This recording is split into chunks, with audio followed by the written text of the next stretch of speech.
idiotic to do that. But now we're getting past the post-primary.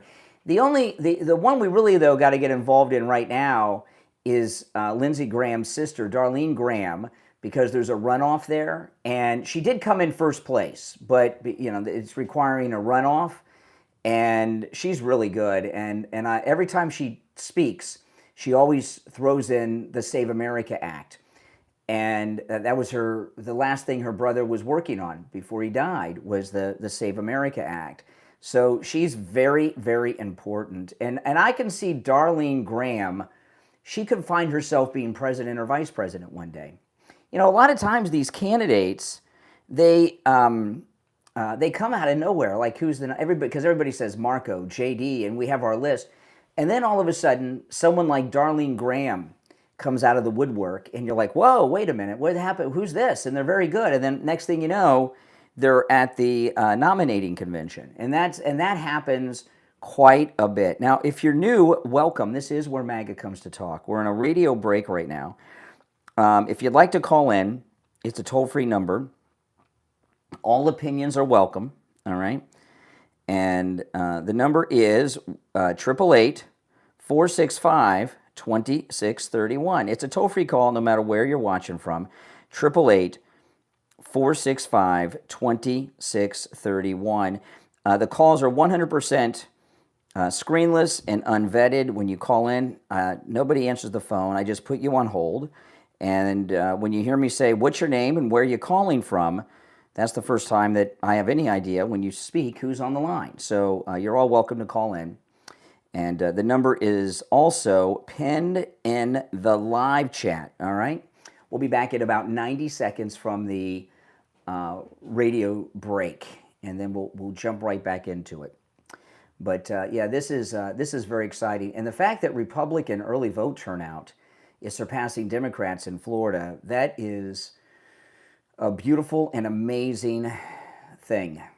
That's right. That's right. Yeah, if you're new, make sure you subscribe. And if everyone could please like the video. We've got 1 minute, and we'll be back from the radio break. But 888-465-2631. Yeah, please like the video. When you guys like the video, you get the video recommended to people that have not yet found the channel. So it helps a great deal if you like the video. So please do that, guys, if you don't mind. Less than a minute, and we'll be back. And if you're on hold, hang in there. Let's see here. Okay. Indeed, indeed. Welcome, everyone. What a great day. This is going to be a great midterm for MAGA Republicans, no doubt. All right. About 30 seconds, and we'll be back. Hang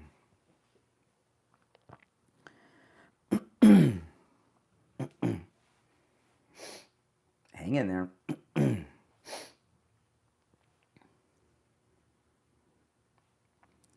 15 seconds.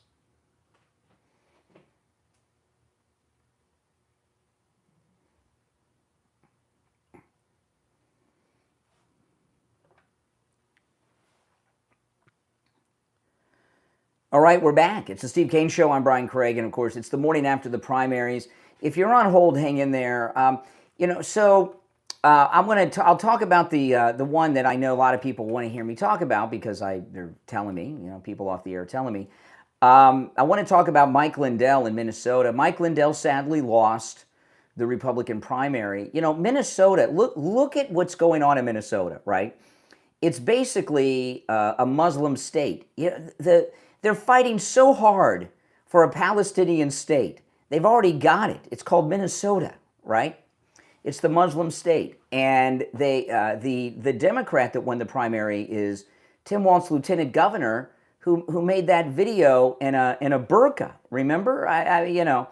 So when you get into some of these liberal states, okay, when you get into some of these liberal states, even the Republicans are liberal. And did you think that they were going to let Mike Lindell win?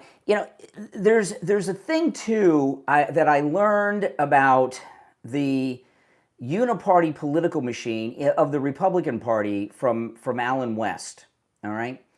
Allen West, remember Allen West? He's out in Texas now, and he was a one-term member of the House here in Florida.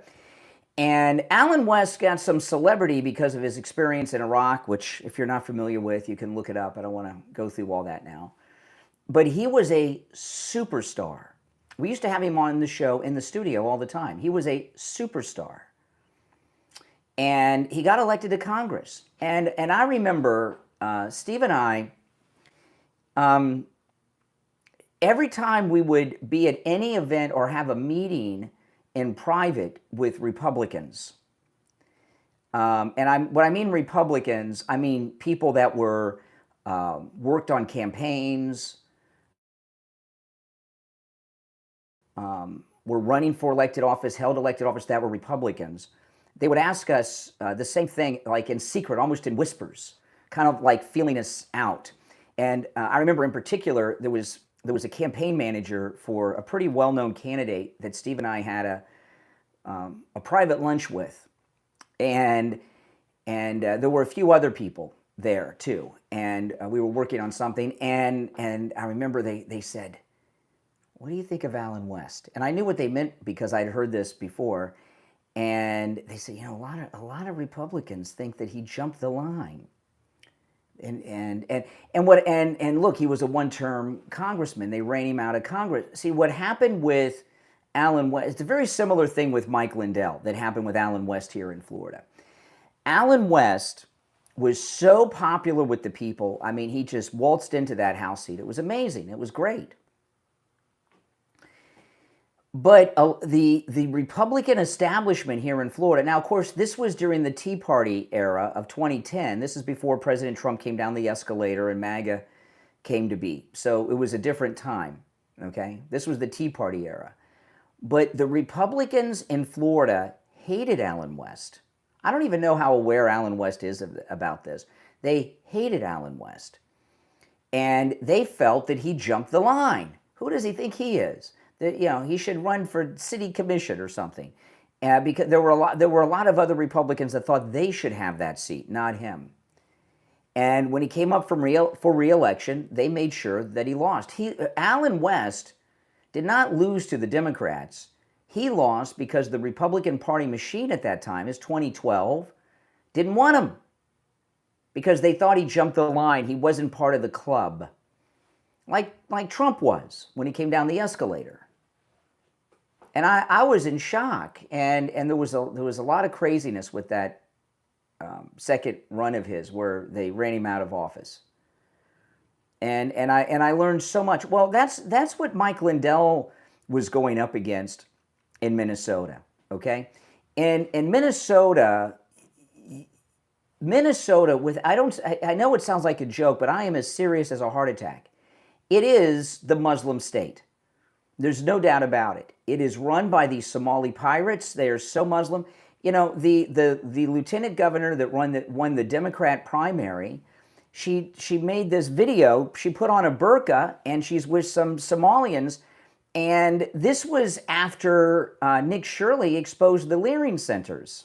My name's okay, hold on. Let me pull this up so you guys can hear this, and you can see what it's like in Minnesota. This is the lieutenant governor. She just won the Democrat primary. My name is Peggy Flanagan. I am the lieutenant governor of Minnesota, and I'm really honored and humbled to be here with all of you. And she's wearing a burqa, by the way. Today, I am incredibly clear that the Somali community is part of the fabric of the state of Minnesota. I think about my friendship with Nimco. We've been friends for almost 25 years. Okay, it goes on. The Somalis are thieves in Minnesota, okay? They are pirates. They are working with the Democrats to steal billions upon billions of dollars from the federal government through Medicaid fraud, and God only knows what other rackets they got going on, okay? Nick Shirley exposed all of this. So, and the people of Minnesota are liberal. Do you really think that the Republican Party establishment, which I promise you leans to the left of what your average MAGA person, is going to let an outsider like Mike Lindell win their primary? No. They have a machine. It's the uniparty up there. But you're going to find that Democrats are going to point to that and say, oh, look, Mike Lindell lost. Yeah, and what does that mean about the election? You know what it means? Absolutely nothing, because a Republican has not won in Minnesota statewide for like 20 years, and there's no expectation that a Republican is going to win in Minnesota ever again with the Somali pirates in such large numbers voting. It's just not in the cards. And the Republican establishment, like with Allen West here in Florida, they're not going to let an outsider. You look at how they tried to stop Trump because he's not a part of the political class. The political establishments, they have these of both parties have the same thing in their states and even at the county levels, that and even in city levels, that the DC establishment have. So Mike Lindell winning the nomination was a long shot from the get-go, and I think he knew that. And winning the primary and going on to win the governor's race, that's for a Republican in Minnesota with all of these Somali pirates is like an impossibility. But anyone that's connected with Trump, and Trump did endorse Mike Lindell, and that was a good endorsement. Mike Lindell has sacrificed so much for the MAGA movement, and he should be respected because of that. But you're going to hear liberals, oh, the pillow guy this, the pillow guy that. Okay, you keep sleeping on your lumpy, bumpy pillows. I'm going to keep sleeping on my MyPillows, my MyPillow mattress, my MyPillow mattress topper, my MyPillow sheets, and I drive my body off every day when I get out of the shower with a MyPillow towel. And there's great deals with the promo code KANE at checkout, by the way, KANE. But I'm sorry to say that, we may have had a chance 15 years ago in Minnesota, but the Somali pirates have overtaken control of the state. So that's that. All right? Okay, now if you're on hold, hang in there. We'll take our break for the bottom of the hour. When we get back, there is much more to cover. Your calls most definitely are welcome. The number is 888-465-2631. 888-465-2631. It's a toll-free call no matter where you're listening. Callers on hold, stand by. I'm Brian Craig at Steve Kane Show. Back right after this. Okay, if you're on hold, guys, hang in there, okay? Don't go anywhere. Are you feeling trapped by your timeshare? You're not alone, but finding the right exit company can be confusing and overwhelming. That's where FreedomShareSolutions.com comes in. Freedom Share Solutions is a timeshare referral company dedicated to helping connect you with the right professionals for your unique situation. Freedom Share Solutions have built a trusted network of companies and do the research for you, so you don't have to spend countless hours trying to figure out who to trust. Best of all, Freedom Share Solutions is commission-based. That means they don't get paid unless you're successful in exiting your timeshare. Their success depends on yours. If you're ready to take the first step toward freedom from your timeshare, let FreedomShareSolutions.com point you in the right direction. FreedomShareSolutions.com, helping put you on the path to freedom from your timeshare. FreedomShareSolutions.com.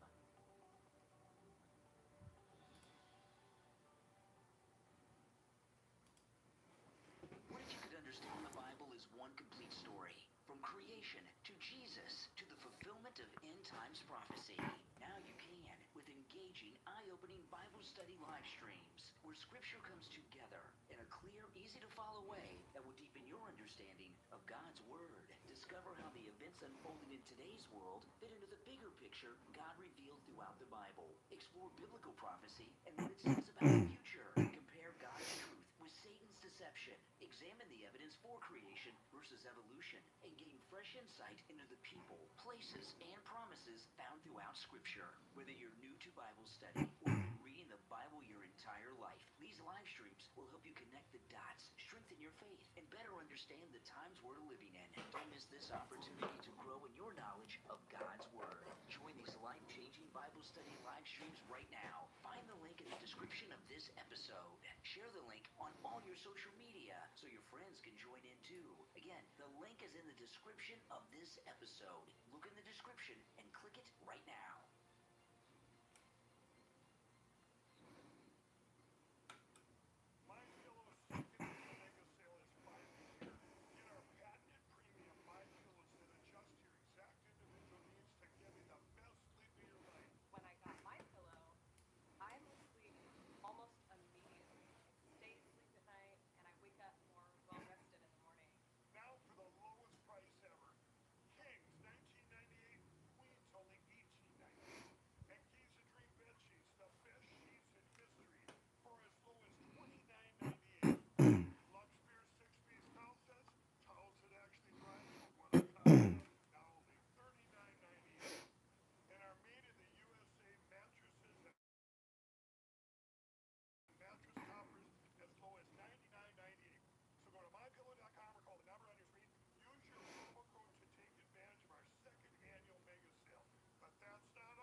All right, and we're 45 seconds from returning from the radio break. So if you're on hold, stand by.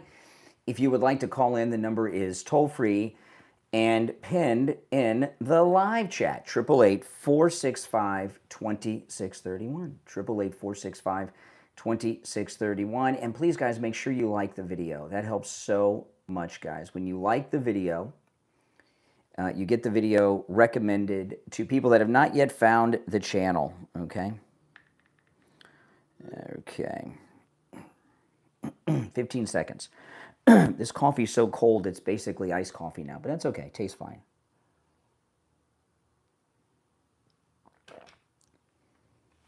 All right, welcome back, everyone. I'm Brian. So Brennan, who's part of the Obama coup conspiracy against President Trump, he was Obama's CIA director, and also Brennan is a Muslim. A lot of people don't know this. A Muslim who speaks fluent Arabic.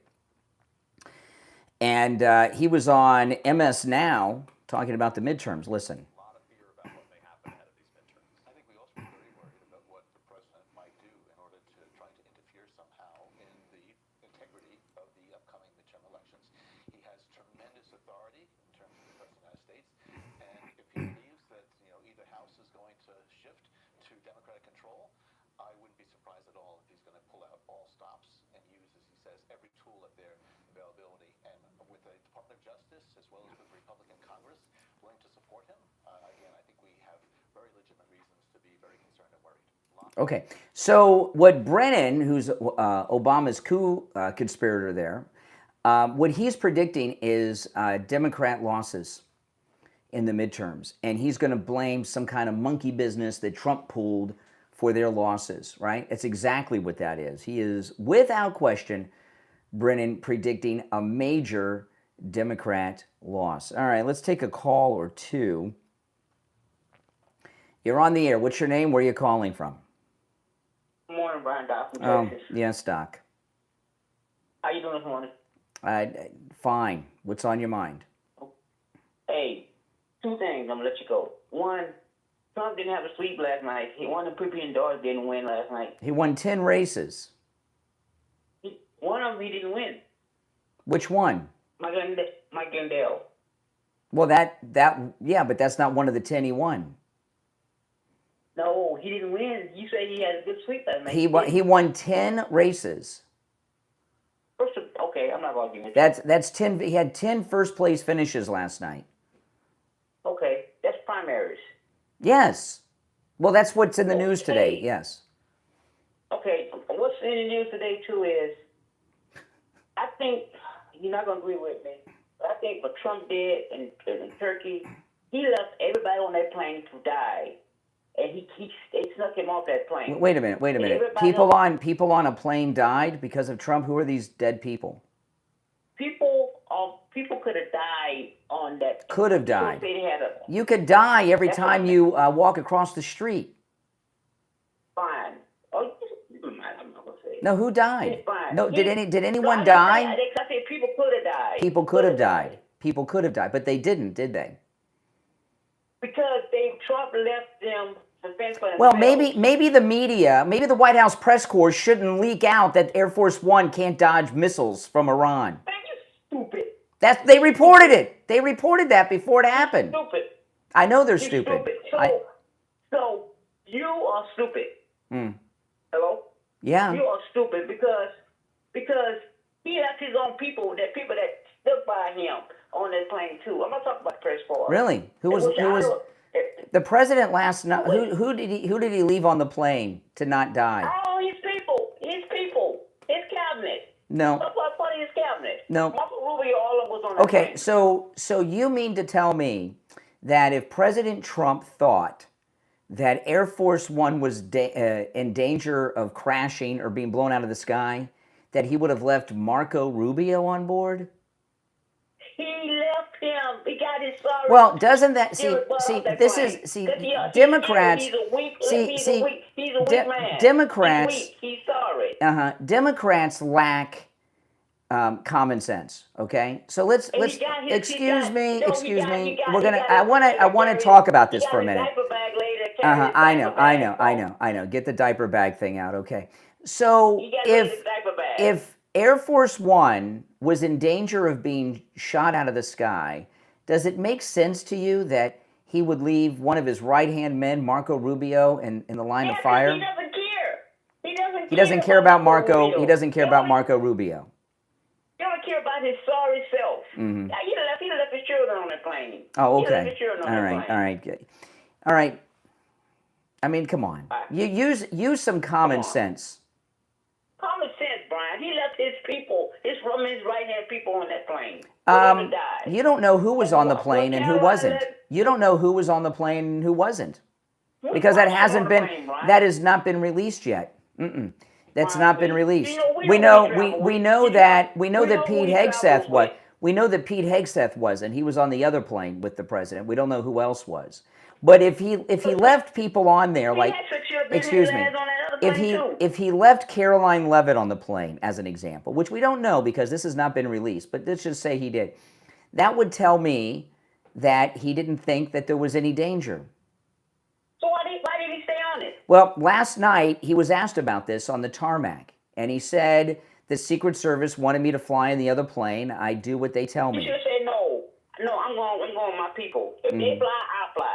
You know, in fact, he may have saved their life by not being on the plane. If he was on the plane, maybe if he was on the plane, if he was on the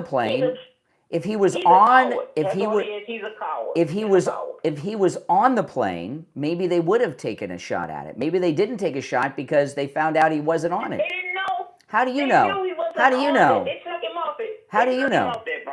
How do you know that the Iranians didn't know that? They snuck him off like a coward that he is. You know, when I was talking about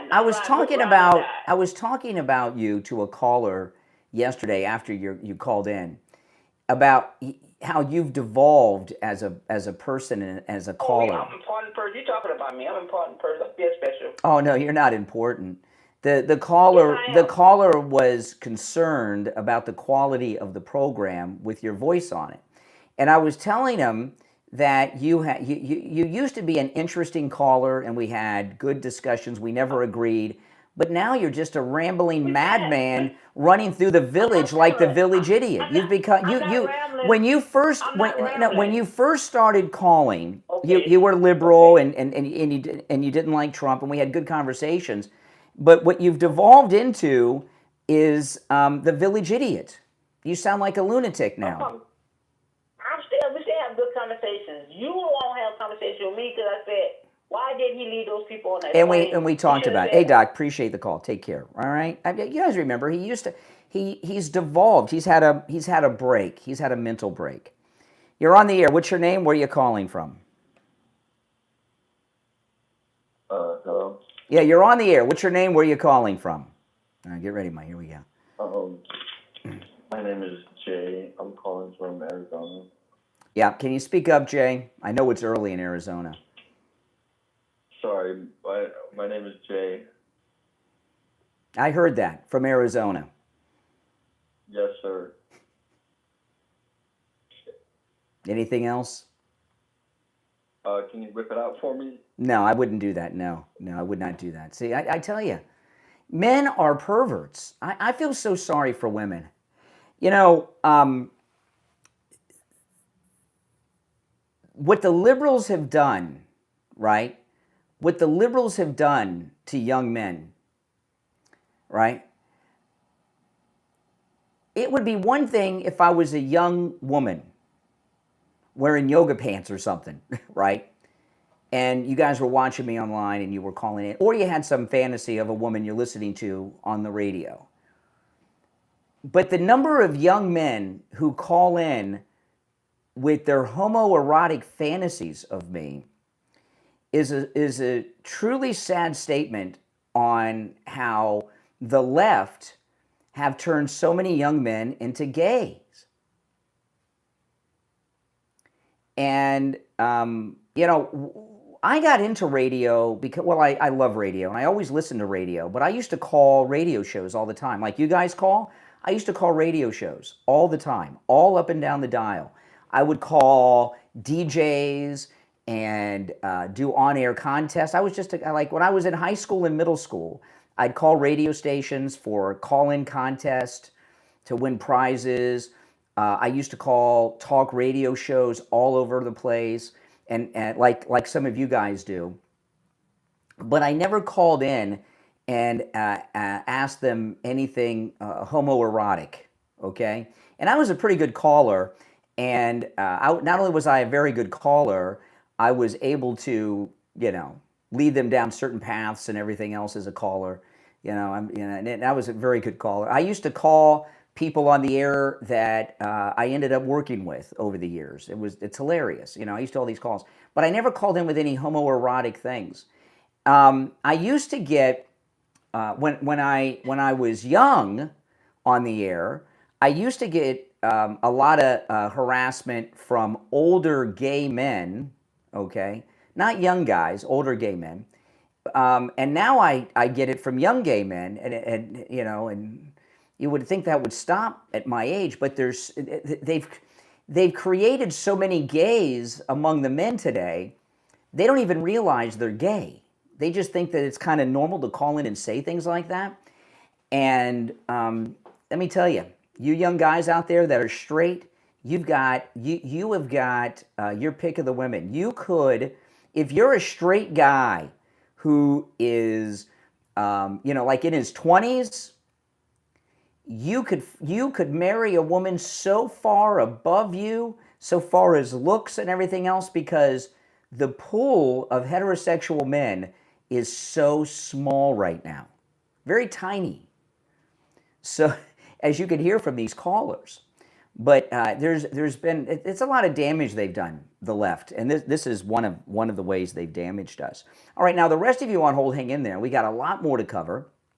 If you're on hold, stand by. The number is 888-465-2631. 888-465-2631. It's a toll-free call no matter where you're listening. It's the Steve Kane Show. My name is Brian Craig. We'll take our break and be right back.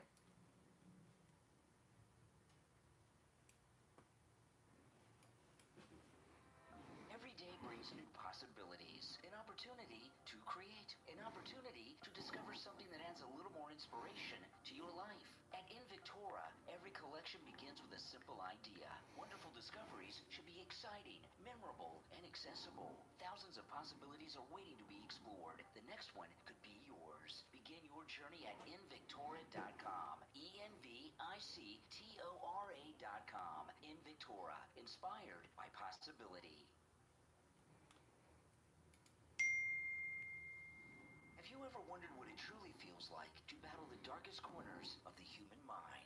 From author Solis comes a deeply moving psychological novel that you will want to add to your must-read list. The Never-Ending Maze. Available at Lulu.com and Google Play Books. Written in the form of a personal diary, this intimate and emotionally powerful story invites readers into the inner world of a woman searching for hope while confronting loneliness, broken dreams, depression, and the desire to be understood. The Never-Ending Maze explores whether healing, purpose, and light can still be found even in the deepest darkness. Through heartfelt reflections on relationships, faith, mental health, art, and the struggle to keep moving forward, every page offers an honest and unforgettable journey. This book also makes a great addition to your book club. Order your copy right now on Lulu.com and Google Play Books. The Never-Ending Maze, from author Solis.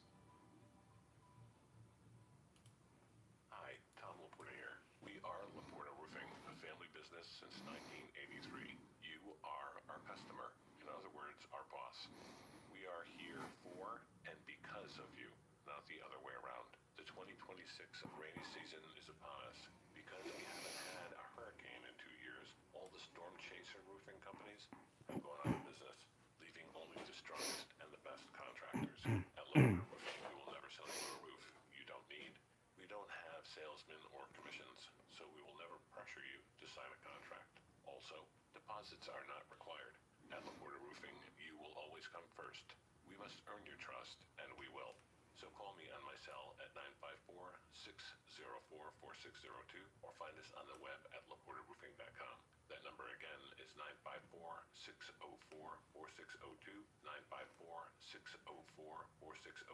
or on the web at laportaroofing.com. My Pillow's second annual mega sale is finally here. Get our patented premium My Pillow that adjusts to your exact individual needs to give you the best sleep of your life. When I got my pillow, I must sleep almost immediately. I stay asleep at night and I wake up more well rested in the morning. Now for the lowest price ever. King, $19.98. Queen's only $18.98. And Keys of Dream bed sheets, the best sheets in history. For as low as $29.98. Lux Beer 6-piece towel sets. Towels that actually dry you. What a concept. Now only $39.98. And our made in the USA mattresses and mattress toppers as low as $99.98. So go to mypillow.com or call the number on your screen. Use your promo code to take advantage of our second annual mega sale. But that's not all. Order right now and we'll ship your order absolutely free.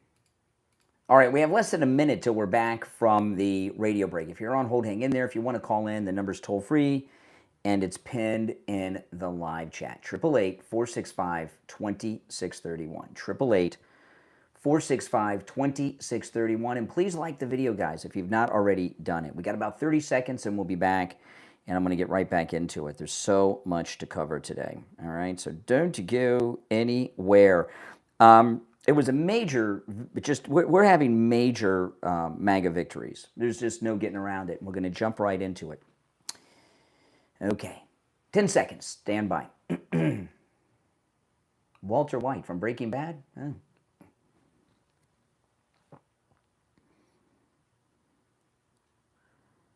Okay, we're back. So, I love how these people are trying to declare victories. Every Republican won and the Democrats won.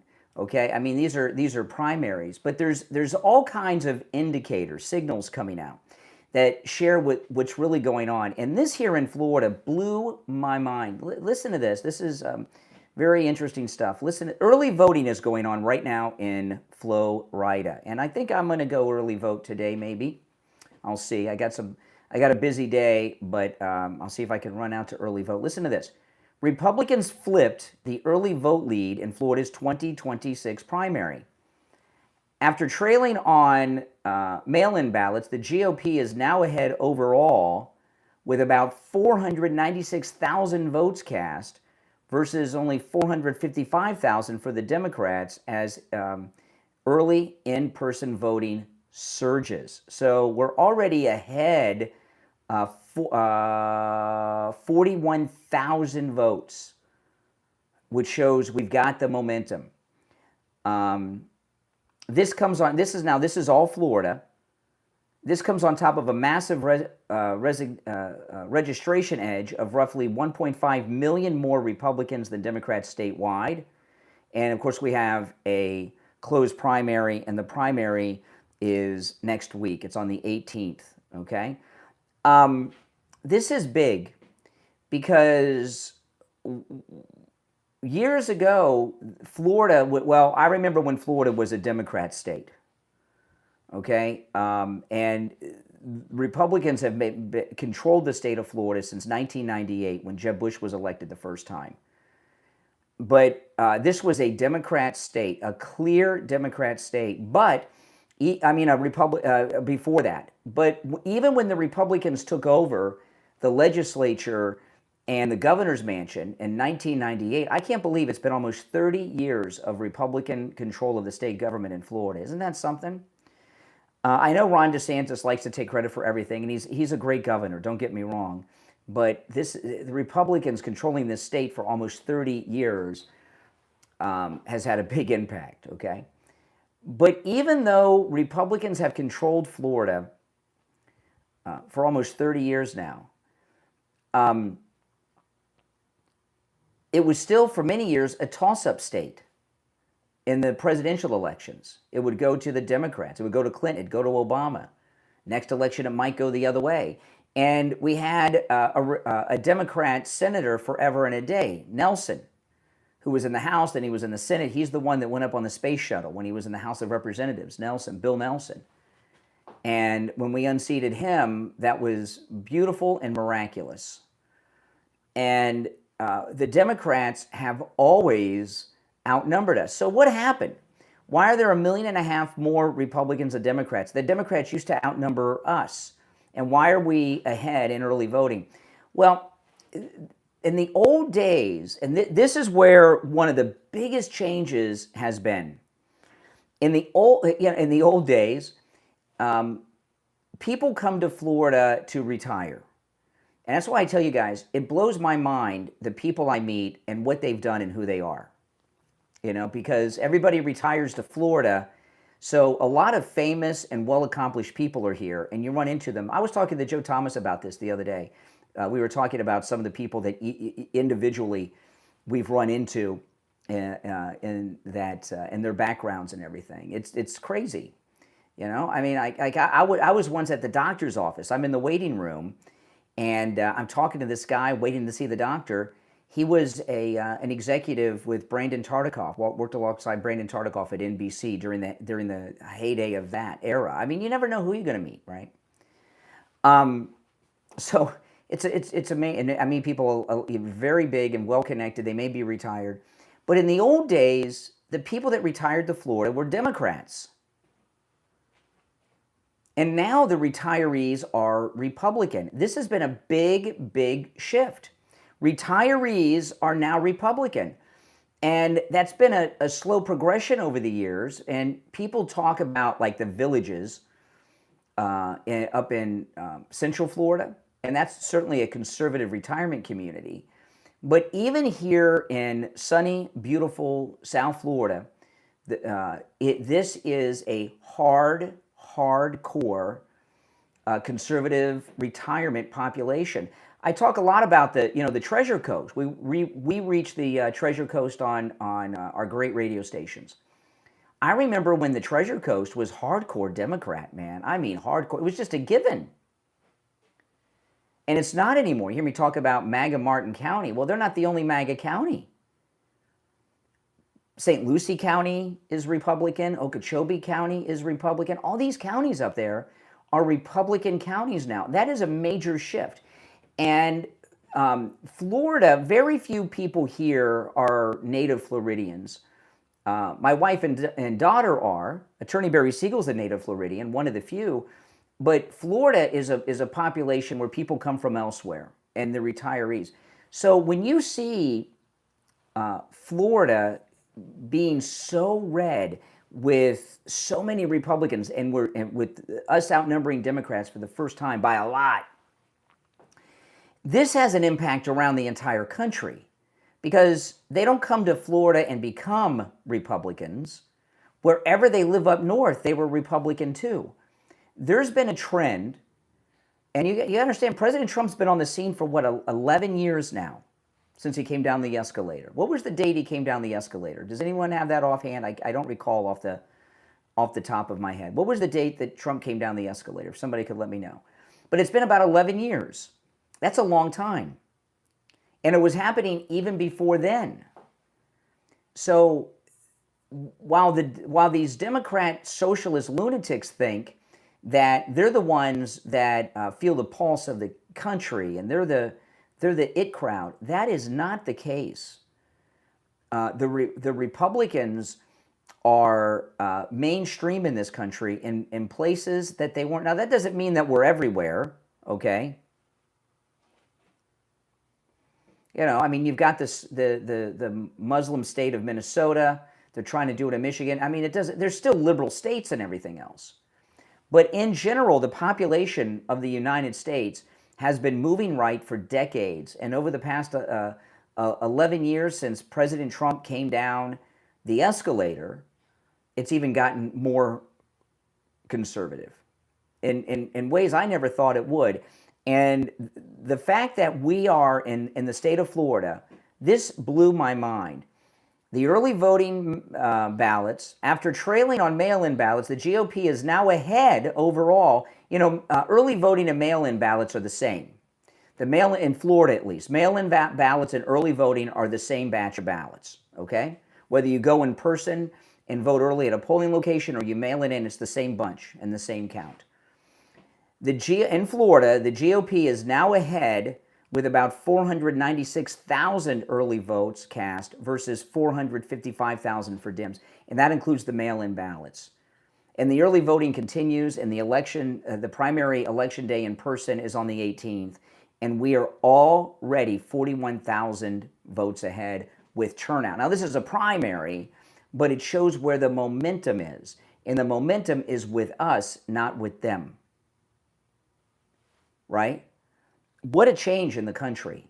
It really is. And I'm so proud of Florida because it was very frustrating in the old days when people would retire to Florida and bring their Democrat registration cards down here and mess everything up. And to see this state, I think Florida is the greatest state in America by far. I love it here. I will never live in another state. And for us to outnumber the Democrats and wipe them out of power everywhere in this state is a great thing. But so goes Florida, so goes the nation, is what I'm telling you. All right, let's see here. Yeah, we have a little bit of time. You're on the air. What's your name? Where are you calling from? Michael from Palm Beach Gardens. You know, you mentioned about Alan West. He originally was my congressman, and I think, if I'm not mistaken, his district was gerrymandered, and he wouldn't win it, and he got again. Does that sound possible? They did. Right? There was and there was also some strange things on election day. It's been a long time. You know, I mean, that was like 2012, so we're talking like 13 years ago. And but the Republican Party made sure that he didn't win re-election. They wanted him out. They did. Oh my God. They pushed him out. Yeah, they pushed him out.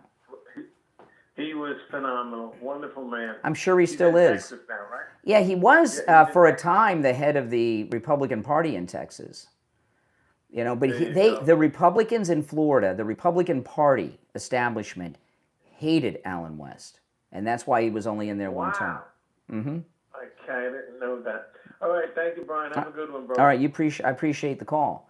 Now, if Alan West had come around during the MAGA era, he'd probably be running for governor right now, right? And may even have ended up being our governor. But, you know, he was there a little too early. And that, you know, that's the difference between the MAGA movement and the Tea Party. Because a lot of these liberals, the Tea Party, the MAGA is going to go like the Tea Party, and after Trump's not in office, it's over for you guys. The Tea Party fell apart. It doesn't even exist anymore. It hasn't existed for a long time. It didn't even exist when Trump came down the escalator. The few that were left in Congress that decided to play ball, they didn't even call themselves the Tea Party. Remember what they changed their name to? The Freedom Caucus. But the reason the Tea Party collapsed is it didn't have a leader, right? And the MAGA movement has a leader, and his name's Donald Trump. You may have heard of him, as the president would say. And he's made sure that there's there's a big bench of great qualified people. So President Trump has set up with the MAGA movement what the Tea Party didn't have: a leader and a whole line of up-and-coming leaders. You know, like Lindsey Graham's sister, who very well could be. I could see Lindsey Graham's sister being J.D. Vance's or Marco Rubio's running mate. South Carolina is an important state. All right, we're going to take our break for the top. If you're on hold, stand by. I'm going to continue to talk about things going on with the primaries last night. Your calls are welcome, and you're welcome to call in about anything election-related, because there's so many things going on. If it's election-related, it's fair game. The number is 888-465-2631, 888-465-2631. It's a toll-free call, no matter where you're located. We'll take our break for the top of the hour and be back right after this.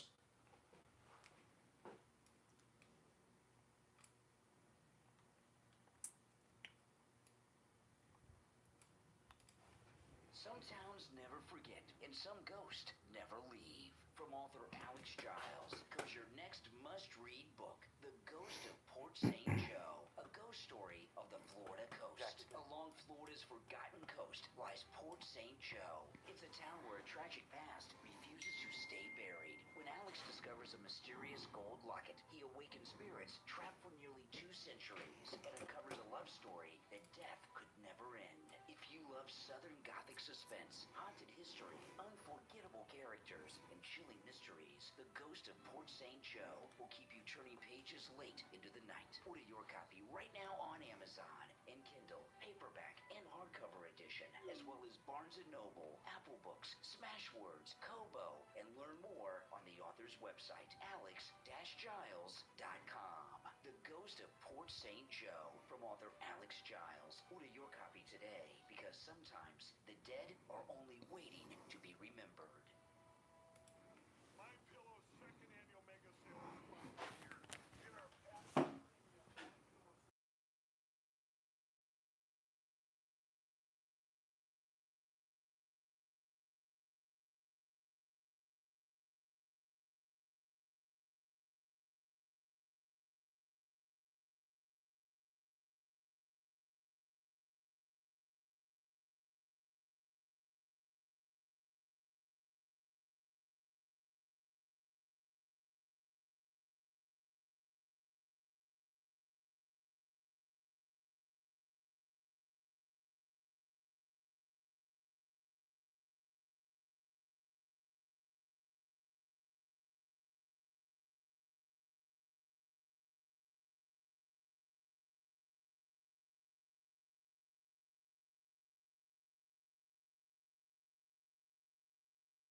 All right, we're still in radio break, so if you're on hold, stand by.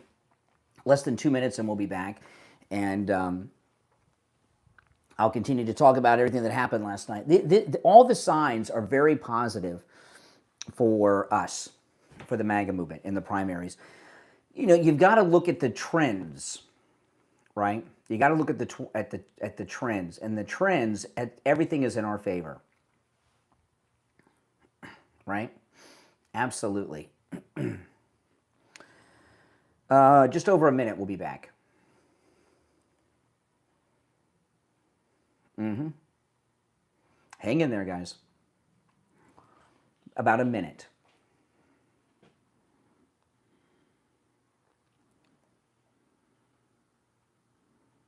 Less than a minute, actually.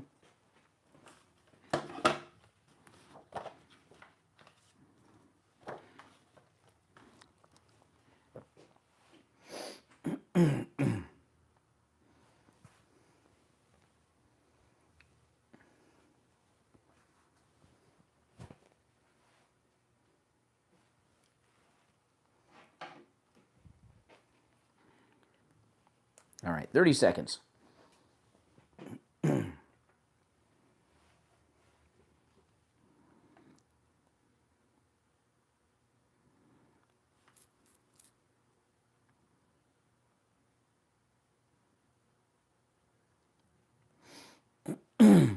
Ten seconds.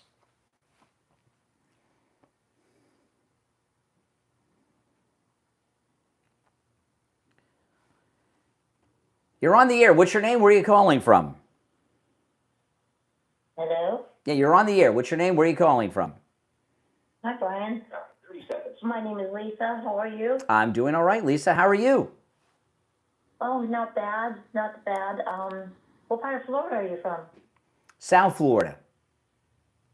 What is it? South Florida. Oh, well, I am too originally. Okay. I grew up in West Palm Beach. Oh, awesome. Okay. Well, that's it. That's in our coverage area. Not much by the do. That's awesome. And was that? I said that's in our coverage area. That's awesome. So what's on your mind? Okay, so you said elections. So I was wondering who you thought about Bobby Williams. Who's Bobby Williams? For governor and lieutenant governor. Of what state? I've never heard of him.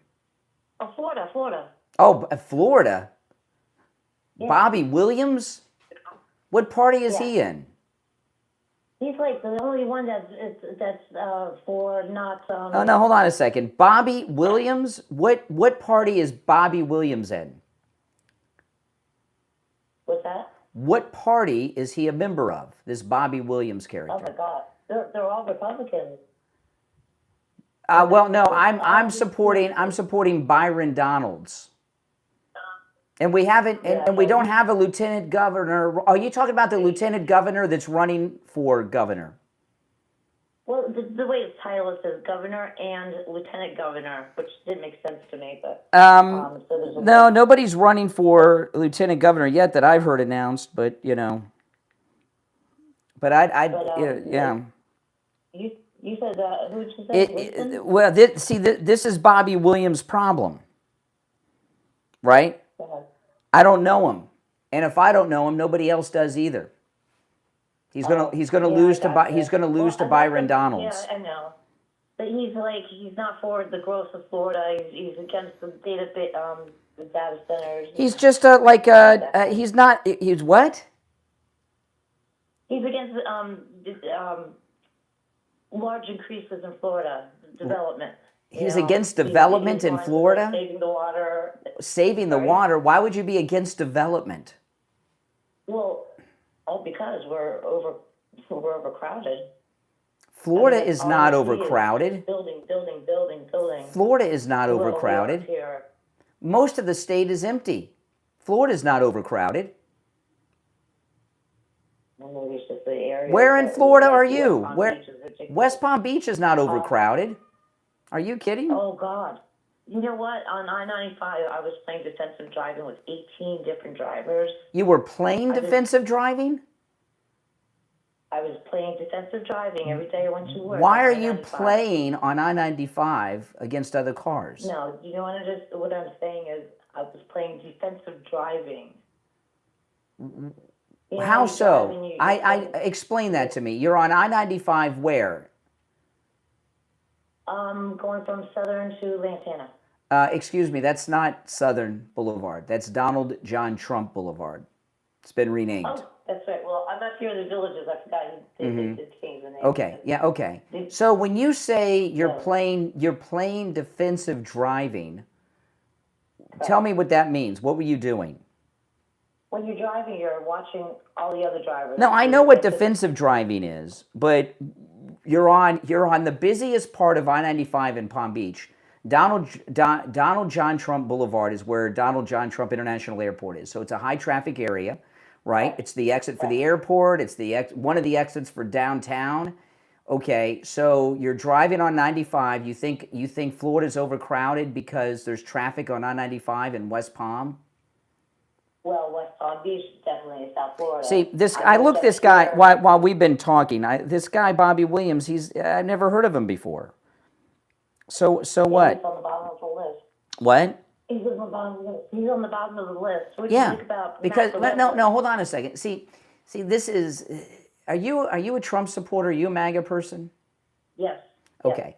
Well, what you're doing is you're backing a candidate who has no chance of winning. That's waste. There are candidates that are viable candidates, and candidates that are not viable. Yeah, right? I mean, this guy's behind Fish Sticks, who's in fourth place. The way this works, Byron Donalds is in first place by 36 points. The lieutenant governor's in second place. Third place is an unnamed, undecided. Fourth place is Fish Sticks. And this Bobby Williams character is beneath that. So he's not a viable candidate. Voting for him is a waste of a vote. You might as well stay home. Right. It's stupid to vote for someone they can't win. I looked at all the other candidates and I just wasn't really thrilled.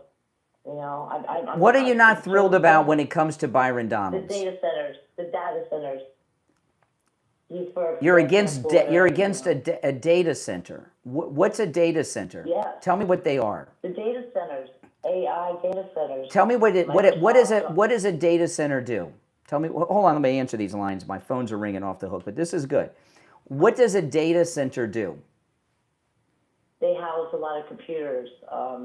They store, they store information. Data centers are to the internet. But they're utilizing a lot of our water. Hold on a second. Slow down for a second. Slow down for a second. You're going to get some rational discussion here, okay? Data center, the internet is a public utility now, right? The internet is a public utility like power plants, water treatment plants and such, right? Okay. Turn down the volume of whatever device you're listening to me on, okay? So a data center is the internet is a utility, and data centers are like power plants. and water treatment plants. You understand that. Where in Florida are you located? Right outside the villages. Okay, so you're not listening to me on one of our many radio stations from the Treasure Coast to the Keys. You're watching me online. You're watching me on Facebook. Yes. I'm not. Is somebody streaming me on YouTube? Okay. YouTube live. Okay. Well, you're watching me on YouTube. So you're watching me on the internet. You're watching me online. You're watching my live stream on YouTube, right? Correct. Well. How do you think that's possible? How's it possible for you in the villages to watch me on the internet? What are you using to watch me on the internet? Your cable lines. A data center. Well, where's the data centers? Oh, I don't know. They've been all over the place. Since there's been the internet, no, they're not. There's always been around everywhere in the world. There's always been data centers that powered the internet. You just didn't know about them. They're everywhere. They've been everywhere since the 90s, since the internet was new. Maybe they're not new. Scale? Well, there's more of them because the internet is becoming a bigger part of your life. You know, my grandfather grew up in Arkansas in the 1920s. They didn't have electricity in their house. They had lamps with oil in them, right? But later there was in the 1930s. There was a process in the United States called electrification, where electricity was brought to every American household, and telephone lines and everything else. And when they did that, they had to build power stations. You have relay stations in different neighborhoods. I'm sure you've gone by a relay station for the power company. It goes bzzz if you're real close to it. Yeah. Okay, well, that's what data centers are. So more people are using the internet, like more people are consuming electricity. So you have to build more data centers to power the internet, unless you want to go Amish and don't use the internet. If you don't want to use the internet, but you're using it now. You're using a data center that you're against right now as you're complaining about data centers.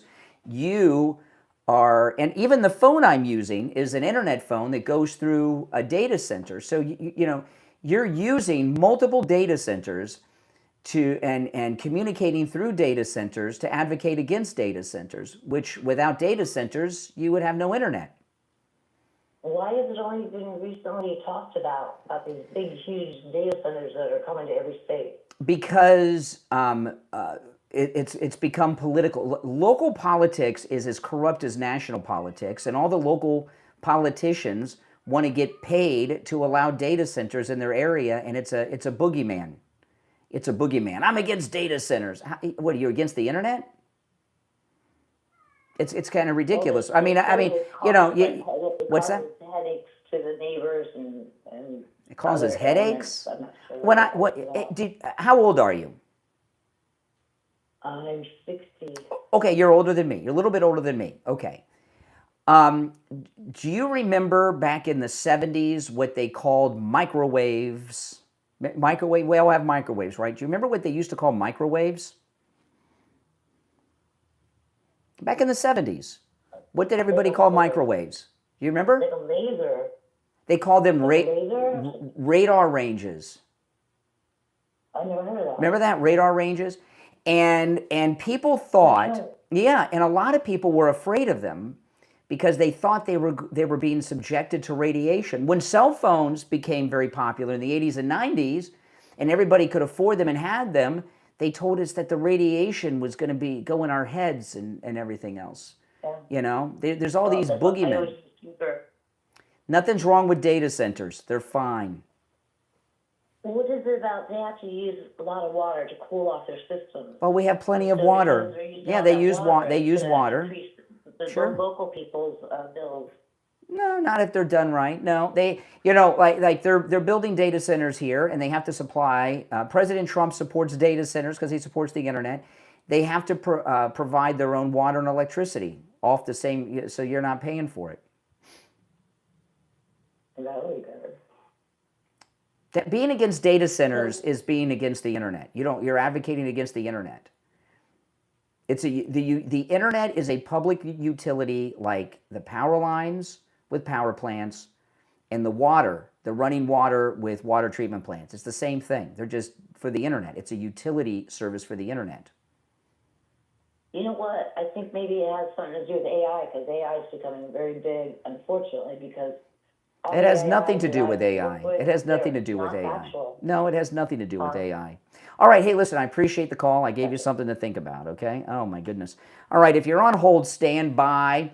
My name is Brian Craig. This is the Steve Kane Show, and I want to talk about Dr. Appleton and his robotic laser wave pain treatment. You know, I was telling you guys last week, it's a funny thing. I had this happen again the other day. I meet listeners all the time, and when I'm out in public, people come up to me and stuff. So I'll be at Publix, I'll be at one of our sponsors, sometimes I'll be at the mall or something, and a listener will come up to me, and it's a good sign. I can tell sometimes when people are walking through, I don't know they're a listener, but now I do, thanks to Dr. Appleton, because when they come up to me, more than half of them have their hand on a part of their body. Sometimes it's their hip, sometimes it's they're walking up to me with their hand on the back of their neck. So I've had people walk up to me bending over with their hand on one of their knees, and they're walking like with the hand on the knee. And I know what they're going to say to me when they get to me. I used to hurt here on my neck. I used to hurt in this knee until Dr. Appleton. I listened to you. I went to Dr. Appleton. Now I don't have pain here anymore. It's hilarious. It's very funny, actually, to see. I try not to laugh when you guys do it. And I do appreciate you guys telling me, because it lets me know what great work we're doing by sharing with you the incredible work and healing powers of Dr. Philip Appleton and his robotic laser wave pain treatment. Be one of those people that walks up to me with your hand over a part of your body. It happens all the time. I'm not kidding. It's hilarious, and I love it. So even on the cruise, you know, people were doing this on the cruise for the whole week. You know, this one guy, he came up to me, he had a drink in his hand, and he was holding it over his elbow, and he told me, I used to hurt right here at this arm. I was like, oh my goodness. It's hilarious. Give Dr. Appleton a call. Remember, appointments are not necessary, even on Saturdays, okay? Walk-ins are always welcome. The consultation's free, and of course, it works. Say bye-bye to your pain, too. 954-973-0710. 954-973-0710. That's 954-973-0710. And online, AppletonCairo.com. Call us on hold, stand by. We'll be right back. You know, you're welcome to call me about the data. I mean, you know, are you against power plants too? Well, liberals are against power plants, right?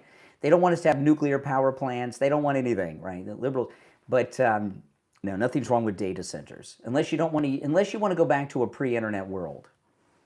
It really is a sign of how people can be brainwashed into being against something for no reason at all. And so many people, like the last caller, oh, data centers. Oh, he's against data centers. You know, they don't even know why they're against them. They just know that they've been told that they're bad, and they believe it. Okay. We'll be back shortly, guys. A little more than a minute. If you're on hold, stand by. I'll go to the phones when we get back. If you'd like to call in, the number's toll-free and pinned in the live chat, 888-465-2631. It really is. It's kind of like it's brainwashing to be opposed to the data centers, right? It's total brainwashing. And that Florida's overcrowded. Are you kidding me?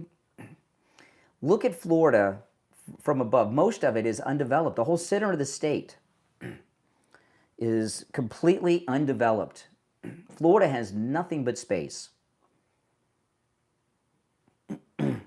Nothing.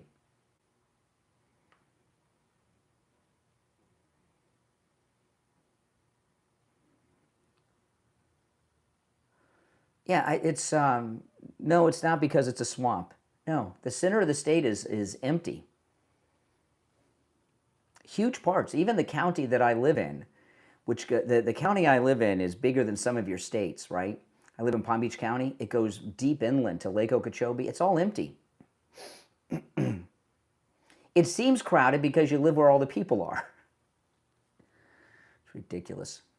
Florida's overcrowded. I don't think so.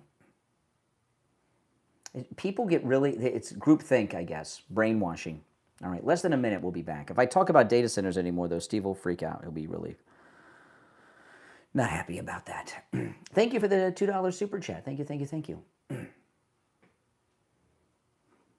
All right, 40 seconds. I mean, you can't be against data centers and use the internet like all of you are doing that are watching me.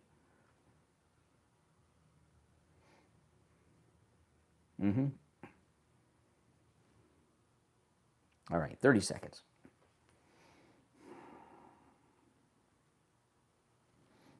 All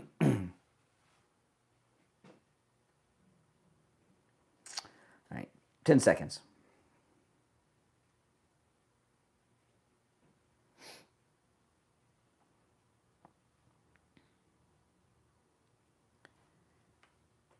You're on the air. What's your name? Where are you calling from?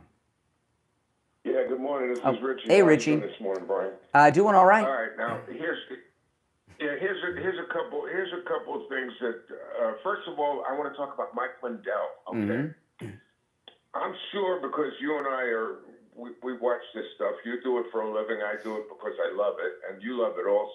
Not for nothing.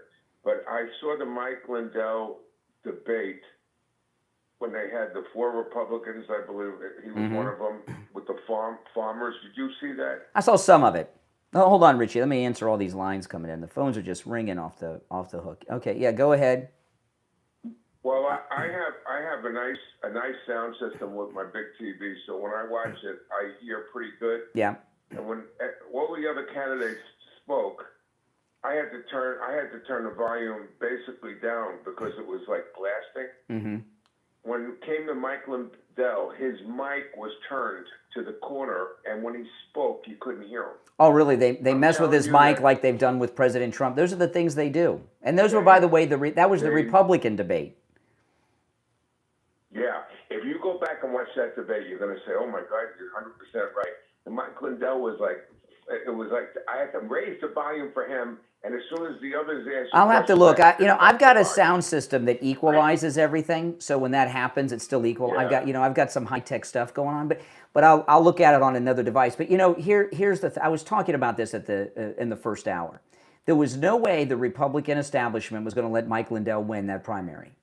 There's just no way. No. And they have a machine too, and that was a given. I mean, it was just a given. You didn't hear me predicting his victory or anything, did you? I don't remember doing that. No, not at all. And it's like. Wait, Richie, hold on. My phones are just blowing up here. Yeah, go ahead. A Republican would never win in Patterson, New Jersey, or Michigan right now. A Republican can't win. A Republican can't win in Minnesota. I was talking about this. This 2-state solution in Israel. The Palestinians already have their state. It's called the state of Minnesota. There's no Republican that's going to win a state. I mean, it's true, right? It's the Muslim state. Move over there, Palestinians. You're right. I saw them dancing in the streets in Dearborn, Michigan. They look like Hamas the other day. But there's a Republican can't win in Minnesota. So that's a race that I'm really wasn't even following. You don't want to put your energy into wasted efforts. 100% right. I agree with you. Now I'm gonna with the data centers. I'm gonna have. Steve's gonna kick my butt talking about data centers. You know that, right? You guys are gonna get me in trouble. The reason why it's gonna tie into this whole thing. President Trump's endorsements, your endorsements, they're great for people like me. They're great for people that pay attention to what's going on basically most of the year. But for the average soccer mom who could care less, and for the average idiot out there that just thinks about other things other than what's going on, it's politics. To me, you got to think about politics because that's your life. You pay taxes. Everything revolves around politics, and these data centers are basically there to support artificial intelligence, a lot of it has That's to do the with internet that. now. And the Like if you artificial- go, if by the way, just say one thing on Mike Liddell. Somebody said, well, you said that he was 6 points ahead. Yeah, in the latest poll, he was 6 points ahead. That's why I'm telling you, the Republican establishment made sure he didn't win. Look what Richie found out they did with his microphone. He was ahead. Oh, yeah, but that was true. he still lost. He was 6 points ahead, but he still lost. You know, like Spencer Pratt in L.A., right? But back to the AI. You know, if you go and Google, I gotta tell you that. if you go and Google something, you don't get a regular Google result anymore. You get a Google AI response. That's the internet now. It's the next level of the internet. AI is the internet. It's not separate. Google has an app that I put on my phone right next to it, and I can have a complete conversation. Ask what do you think I should have for lunch, and it talks back to me. It's so incredible. It's so incredible. You're never alone anymore because you can actually talk to this thing. But the point I'm going to bring up here, it has to do with the elections and your endorsements, President Trump's endorsements, people that don't pay attention to what's going on. At the end of the day, the artificial intelligence is going to sway every election in the world and in the United States, and a lot of it's not going to be true stuff. And if you don't know what the heck you're watching, you're going to. Well, I'll tell you. Yesterday, okay, I'll give you an example about AI being so wrong. Yesterday, I got a call on my podcast, which you guys should listen. I podcast in the afternoon. It's just like this show. I take live calls, except there aren't so many restrictions on language and time. I don't have to be so quick with calls sometimes because I can break whenever I want to. But I got this call from this liberal guy who's freaking out at me, and then he says to me, "That's why your wife left you." And I said, "My wife left me?" He says, "Yeah, your wife divorced you." I said, "Who told you that?" He said, "ChatGPT has told me that your wife divorced you." So I yelled into the other room because I got my studio at home. I said, "Hey, Kathy, did you divorce me?" She said, "Not yet." Okay, so I looked it up on ChatGPT, and sure enough, it said that I'm divorced. Now, my 30th wedding anniversary is coming up.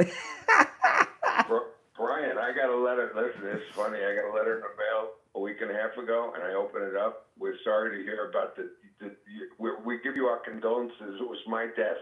Yeah. Oh, they told you were dead. Yeah.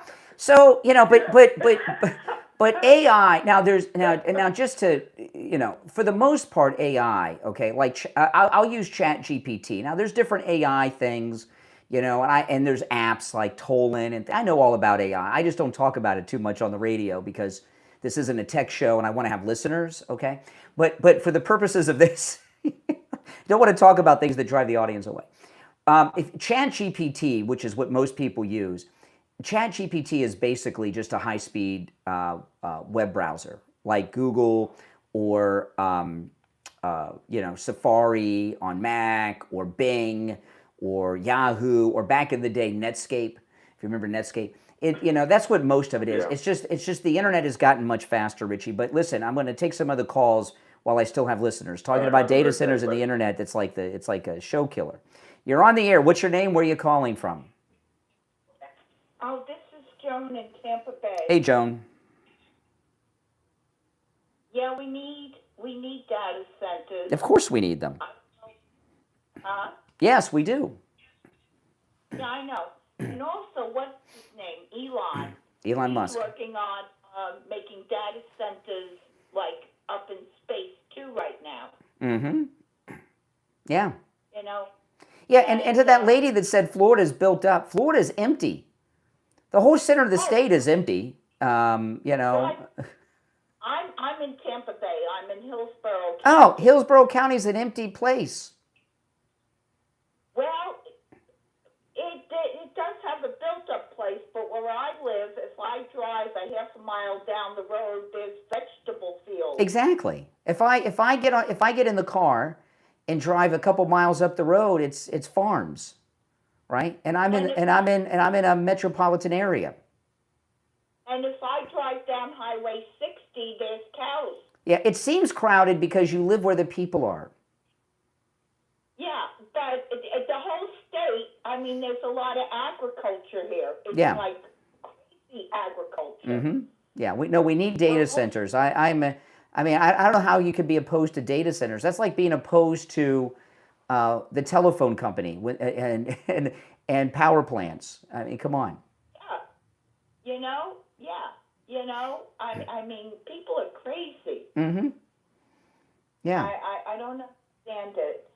And I'm going to be 70 in 2 days. Oh, well, happy birthday. Happy birthday.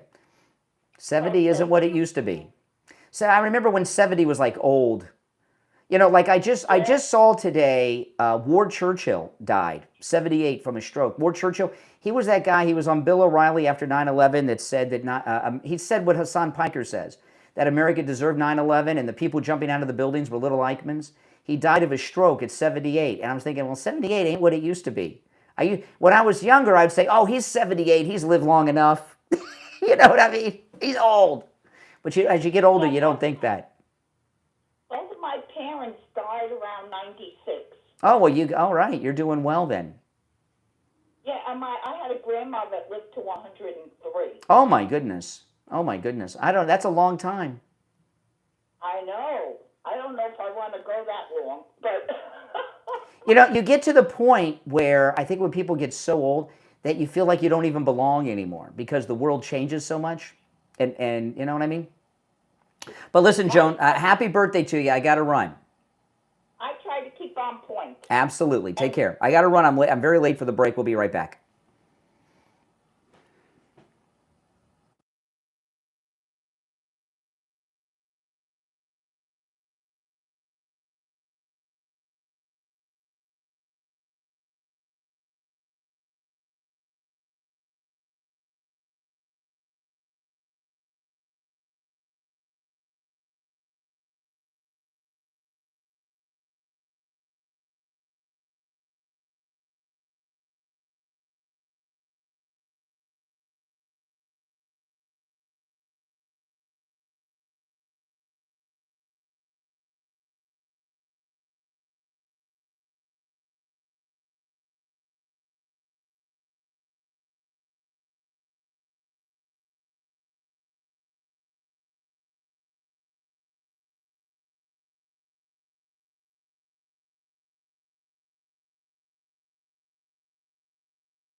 All right, we're back, and it's time to check in with Attorney Barry Siegel from the Siegel Law Group. You know, Attorney Barry Siegel, I was just looking at your website during the break, and you know what you do is help people avoid probate, but you also, for those that have not made proper pre-planning, you actually do help people with probate that sadly need it, right?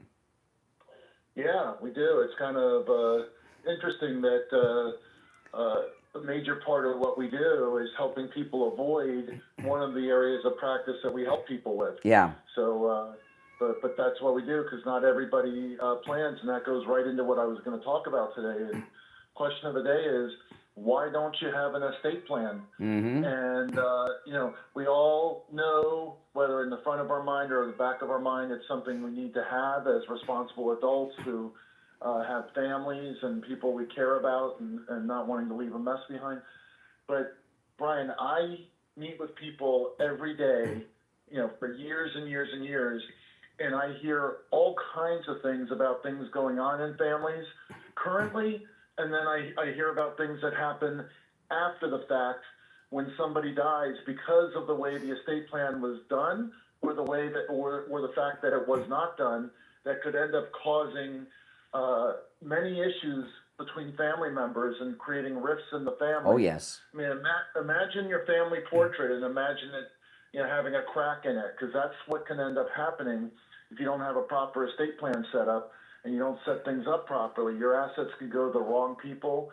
Your assets can go to the right people and then end up with the wrong people if you don't have proper bloodline protection. Your assets could end up going through the probate process, and really, you could just leave a mess behind that can leave a, the final thing that the family's going to remember about you is the fact that you left this mess behind. So that's why it's so important to have an estate plan, one that works, and one that's, like you said at the top of our segment here, that won't have you go through the probate process, because nobody wants to go through that. And why make them go through that unnecessarily? All you need to do is set up an estate plan, and you'll be all set. And the people's true personalities come out when there's money involved. And one thing I've learned, I'm at that age now where people are, dying, right? When you get older, right, Barry? People, die. And it's amazing how people and families, they think they're owed, right? Everybody's got their own story. Well, mom and dad owe me because of this. Well, mom owes me because this thing that happened when I was 12, that they didn't take me to Disney World, and now they owe. And if you have in the family feuds that do damage that's for the rest of their lives, when people don't properly prepare, these family feuds break out, and it's nasty. I'm interested though, because people that don't do the proper planning, that go through probate, you spend so much time helping people avoid probate, and it makes life much easier for everyone involved. And I'll just tell you a quick thing, Barry. I mentioned this, I want to mention again for the audience. Someone in my immediate family recently had their revocable living trust updated with the Siegel Law Group. They had the trust done many years ago by another attorney, and it was good 20 years ago, but it was a little bit out of date. And I was surprised how out of date it was, Barry. And then when you and your team went through it, oh my goodness, you put the trust together, it was all finalized, and a couple days later, they called me while I was on the air from an ambulance, okay? Now, they're okay. They're okay. They're all well now. But these are things you got to take care of before you make that trip to the hospital. Yeah, absolutely. That's why it's so important to just be proactive and be prepared, and that's what we help people do. Indeed. Listen, call the Siegel Law Group and schedule your no-charge in-office consultation right now. 855-FLA-3782. 855-FLA-3782. And online, SiegelLawGroup.com. And Siegel is spelled S-I-E-G-E-L. SiegelLawGroup.com. All right, Attorney Barry Siegel, we'll talk on Friday. All right, thank you, Brian. All right, take care, take care. Now, if you're on hold, stand by. Let me get us back on track here, because some of these callers got us a little sidetracked. Last night was a major victory for us, okay? And what we're seeing, everything I've been covering today is a major victory for MAGA and the Republican Party, all right? And I know what the media and what the left are going to want to do is focus in on things like Mike Lindell in Minnesota. And I'm here to tell you that there's no hope for a Republican to win in that statewide race. It's impossible. You don't spend your energy in places where you can't win. And it's a sad statement. Mike Lindell not only was 6 points ahead in the most recent poll, there was never a point where he was not ahead, yet the Republicans made sure he didn't win that primary, okay? And they've got the machine for their people, and that's what they did, and that's what happened. But it doesn't matter. That Republican's going to go on to lose. And the governor of Minnesota is going to be the current lieutenant governor who likes to wear hijabs and hang out with Somali pirates that are stealing billions of dollars from the federal government, okay? But nationwide, things are on our side. President Trump had 10 primary victories last night, and don't let them tell you that Lindsey Graham's sister lost. She came in first place, which triggers a runoff because she wasn't far enough ahead, but she's going to win that. Darlene Graham, President Trump had 10 endorsed victories last night, and I'm including Lindsey Graham's sister in that. She came in first place, and she'll win the runoff. And I'm telling you, Lindsey Graham's sister very likely will be the running mate of J.D. Vance or Marco Rubio down the road. South Carolina is as important as Ohio and Florida to the Republican Party. It's a big state, and she's good, and I love her. Every time she comes out, she talks about the Save America Act. Every time. She's incredible, and she's definitely got a big future in the MAGA Republican Party. But you can see the trend. Everything is moving in our favor and away from theirs. And this Abdul is the gift that keeps on giving. They've had nothing but losers.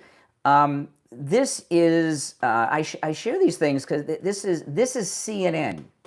Okay, this isn't Fox News.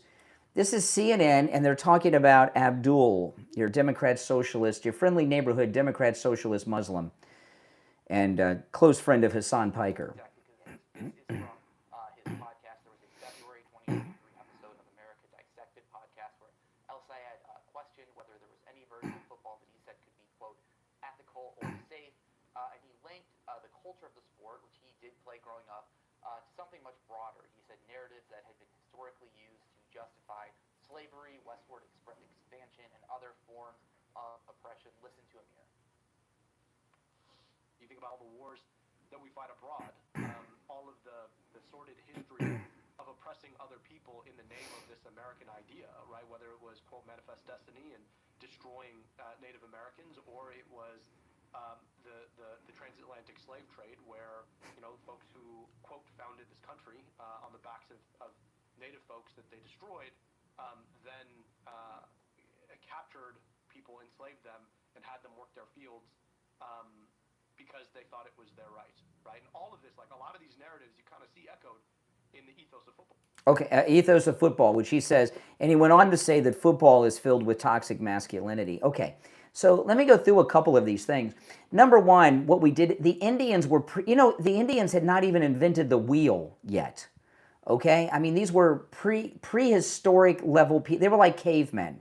Don't believe all these things you see in the movies, and, that they were some advanced tribe of hippies that run around smoking peace pipes all the time. They were a primitive people who didn't have cities, they didn't have towns, they didn't even have villages, and they didn't even have the wheel. So give me a break. This idea, but what he said, see what this guy here, Abdul, is becoming the face of the Democrat Party. And I looked at the clock. I apologize. I'm going to take this break on time, so we're on time for the rest of the show. And I'll tell you why this guy is going to be the destruction of the Democrat Party, and I'm very excited about it in the midterms. We'll be right back. I got off on our break schedule, so I had to take that one on time. We will be back shortly. If you're on hold, stand by. If you'd like to call in, please do. The number's toll-free, 888-465-2631. Those of you that are Medicare recipients, I want to tell you about Chapter. Chapter covers all 50 states. So no matter where you are in the United States of America, call Chapter. They can help you with your Medicare. You'll speak, when you call this number on the screen, I'm going to give it out to you in a moment too, and it's also in the description of the video. You'll speak to a licensed Medicare advisor. They will review your policy at absolutely no charge, okay?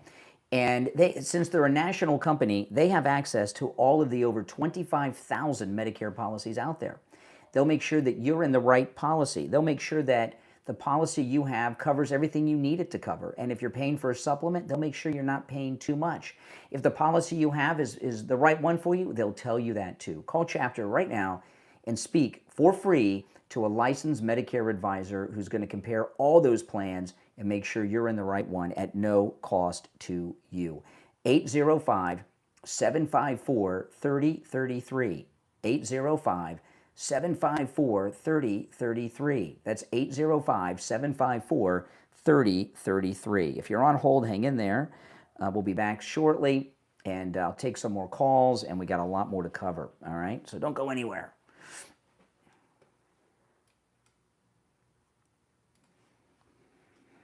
Okay.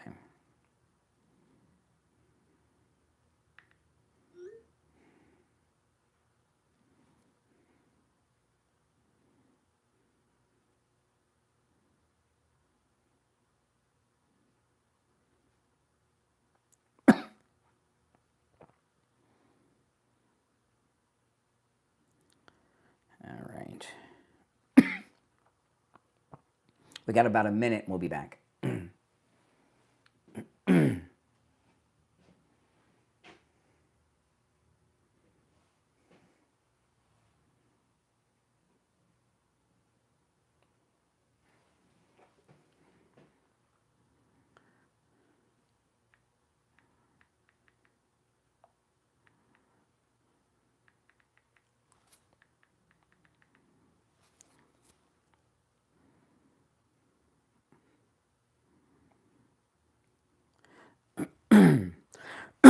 Less than a minute. We'll be back, guys.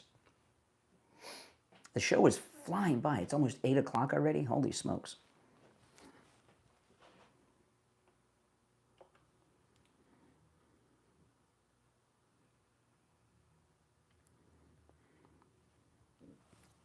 Stand by.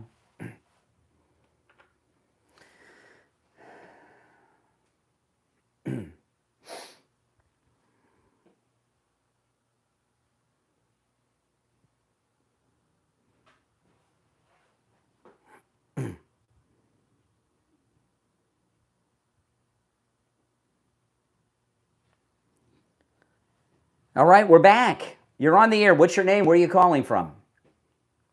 Good morning. Good morning, Brian. This is the Major calling. Hey, what's up? I just wanted to have give you some information for you and the listeners. We're talking about age and everything else and health. I remember being born into poverty in 1931. Oh, my By the goodness. way, I'm still doing great, and I'm working and everything else. But I had kerosene lamps that you mentioned before, and we had an outhouse behind the barn. Wow. And times were tough. So Yeah. I was a high school dropout and became an Air Force pilot. Well, that's and then awesome. I had fathers with the CIA. That's awesome. Sounds like a movie. You should write a book. Yes. No, I was with the CIA and I signed that letter, so never mind. Well, they can approve it. You can submit it to the CIA to be approved. No, but yeah, thank you. But I'm enjoying life right now, and I'm just taking it easy. Okay. Well, listen, good to hear from you, Major. All right, you take care. So let me get back to the face of the Democrat Party, Abdul El-Sayed. This is great. He's trying to pass himself off as an American, and he's got a big problem. He's not. Okay? And he's a first-generation Trojan horse guy here. Okay? His parents are from Egypt, and they gave birth to him in Michigan. So technically and legally, he's a natural-born American. But that's just not where he's at. And we've been hearing all of these clips from Hassan Piker. Well, something was uncovered. He had his own podcast called America Dissected. And he says, and he deleted a whole bunch of videos from his YouTube channel and podcast because he didn't want people to hear what he said. But people have, I guess, captured it and have it. But just this one clip, you hear what he says. The name of this America idea, like there's something wrong with America right there. And while he's trying to reinvent himself, there's hundreds of hours of videos of him before he was famous, trying to make a name for himself with American Muslims and American Socialist. And it's just starting to come out, and it all makes him look bad. And this is great. And it's all being compiled. And Mike Rogers and the Republicans will release this as we get closer to the election. But Abdul, see, I was telling you guys the other day, They got overconfident. They thought because Mamdani won in New York, which was a fluke, that America was ready for democratic socialist Muslims, and that's just not the case. And they made this guy their front man, Abdul, and he's gonna be devastating to them come November. All right, let's take some more calls. You're on the air. What's your name? Where are you calling from? Brian Carlos, Port St. Lucie, Florida. Hey, Carlos, what's up? Hey, you're a UFC fan? A what fan? A UFC. UFC? I watched that fight at the White House, but I'm not a big. I don't really follow it. No. Well, we need to get behind Jillian. She's gonna fight this weekend from Port St. Lucie, Florida. Oh well, we'll all root for her. Yeah. She's a MAGA girl, and we're gonna kick butt. Well, that's Woo-hoo! Awesome. Is that a pay-per-view, or can I watch it somewhere? I think you got what is it? Paramount, I think. Oh, it's on. I have Paramount Plus. What's her name again? Julian Robertson. Julian Robertson. Kicks. But. Port St. Lucie girl, MAGA. All right, thank you. All right, take care. I'm not. I know I'm supposed to. I'm not a big fan of the UFC. I got to tell you, I'm just not. I don't. I like boxing, and when I was younger, I used to really follow boxing. I don't anymore, but I used to. I'm not into sports. I'm into news and things like that. But I used to follow boxing pretty closely when I was young, and I love it. And I just can't get into the UFC. I'm just not a fan of it. And I'll tell you, I saw two fights. The first one I saw was that Ronda Rousey fight, and it was on Netflix. That fight was over in like 6 seconds. That wasn't even a fight. That was so disappointing. And then I watched the one at the White House, and the one at the White House was spectacular. I watched the final bout. I didn't watch all the fights leading up to it. I watched the final bout, and that was a really good fight. That was a really good fight. But I talked about this the next day, though, and I watched it because I've got Paramount Plus, and I watched it. And the problem with that fight is it was so good. The venue was amazing. It's hard to even believe it was real. And in the audience, you had the President of the United States and the entire cabinet there. And I talked about this the day after. I said, this fight, they've raised the bar so high that if I go and watch a UFC fight next week, it's going to be boring in some arena after watching this. You understand what I mean? But I'm just not. I'm not into the kicking and all that. That's just me, But I'm not a good judge of this because I don't follow sports at all. All right, now Hong lost in Wisconsin. And I want to, if you're on hold, hang in. I want to play this clip. This is Jen Psaki on MS Now last night. What do you think this is saying right now about the electorate? Let me start with you, Eugene. I think part of it is it's more about us in the media that cover these things. Is we chase often what is the juiciest story that we can tell? What's the clearest story that we can tell about this election? What's the clearest story we can tell about this primary?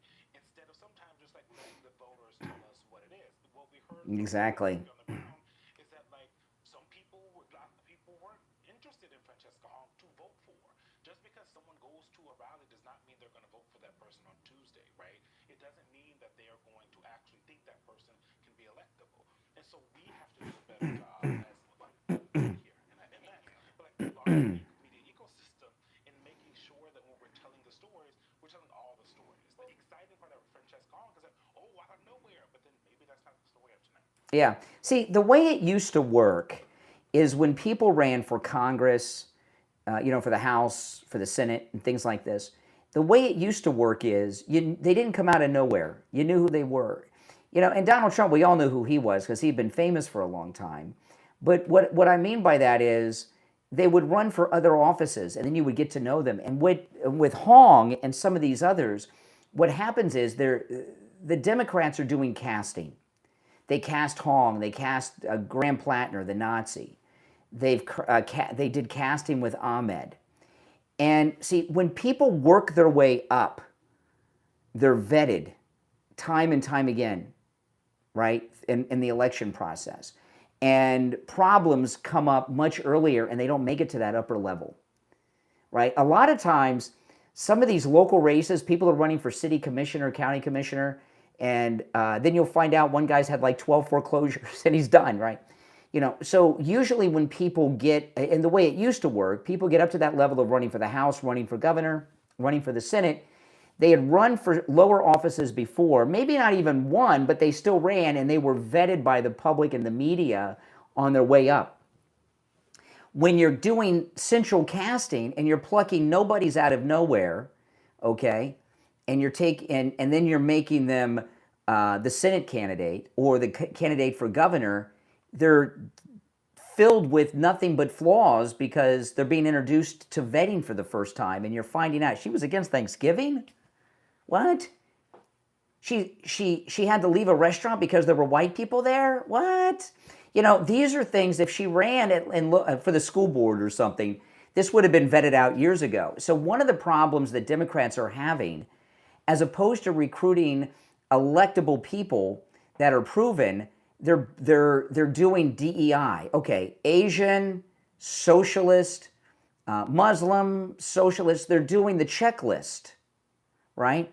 And some of you, do any of you know women that are single and they're like 40 and above, you know, and they have the list of everything? Okay, they're 45 or 50, they're looking for a husband, okay, never married, earn $400,000 a year, no kids. But you find a guy that has no kids that's 40 or 50, you got a loser, you know, and so they're doing casting, so they're getting all, oh yeah, he looks like the Marlboro Man, he's got a deep voice, he's a socialist, Graham Plattner, he's our candidate. And then they find out he's got a Nazi tattoo, right? And that's what the Democrats are running into. I find it hilarious. And I saw Hong at the polling location yesterday. She looked like terrible. I was surprised how gray she is. She wasn't all made up. And we've seen a couple of interviews where they had her behind some special lighting, but she was weak when she was speaking. I got a message from a listener yesterday. He said, "Hey, Brian, I saw one of your videos on YouTube from 6 years ago. You look great now." Well, thank you very much. I guess I didn't look great then, because he says, "You look great now." That's okay. Hey, it's better to look good now than never look good, right? And it's all because of Coastal Weight Loss Secret, the home of the metabolic reset. And I've told you guys that Coastal Weight Loss Secret, Dr. Zuckerman over there, reset my metabolism. And that's why I haven't gained any of the weight back. And I still eat foods I would normally eat, and I don't starve myself. At the bottom of the hour, I went over and grabbed some jelly beans and had some jelly beans. I love jelly beans. I got a little jelly bean weakness, you know, and my wife keeps buying them for me. So I still eat things like that I want to eat. I still put creamer in my coffee. He's just reset my metabolism. And not only have I kept the weight off, I've kept the weight off without effort. And to have a flat stomach is something I never thought I was going to have again. I just assumed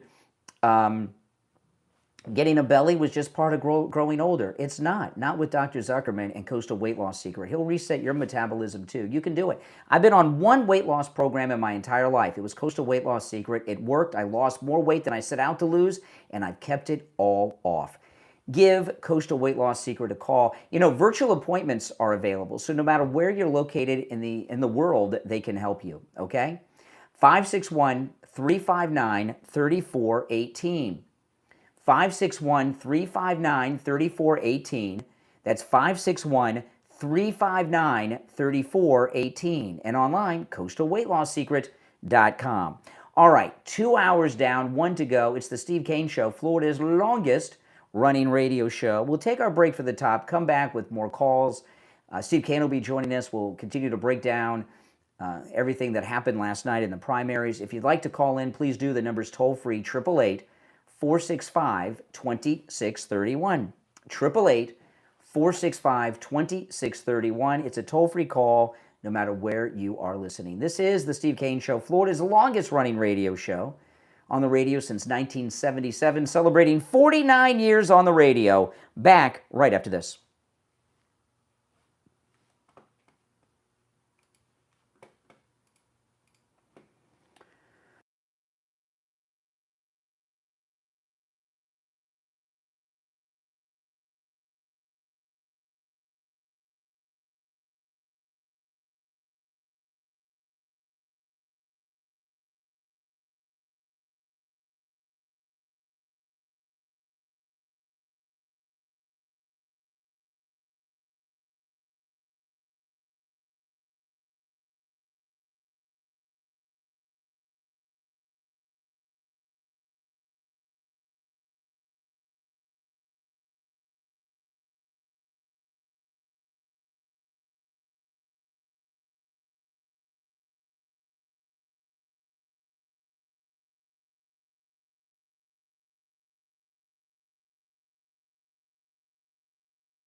The 8 o'clock hour, it's the Steve Kane Show. Steve Kane joining us. Hey, Steve. Oh, man. Good morning. So President Trump had, let me count, 3, 6, 9, 10, 11 first place finishes last night from his endorsements. 11. Sounds very good. That sounds great. Mm-hmm. Sounds good. And they spend all their time, from what I can see, from what I didn't get to see, I fell asleep at a certain point, but they spend all their time disowning everything they've ever said before. I mean, it was unbelievable. Yeah. These people have no credibility whatsoever. I don't think it's going to be a problem. Oh, no, we've got it. You know, I was talking right before the top of the hour. One of the there's a lot of things that are doing the Democrats in. The incredible work and popularity of President Trump and all that. But the Democrats, they're using DEI to pick who their candidates are. And it used to be in the old days that people work their way up. Like, I'll give you an example. One of the great congressmen that we had in the state of Florida was E. Clay Shaw. You remember E. Clay Shaw? Remember E. Clay Shaw? Yes. Steve? He was a Republican congressman. Well, he didn't just wake up one day and said, I'm going to be a congressman. He was the mayor of Fort Lauderdale for some time, for years, right? Right. And what I was experience. Yeah. Well, what happened? Yeah. And he's long since passed away, but he was a good guy.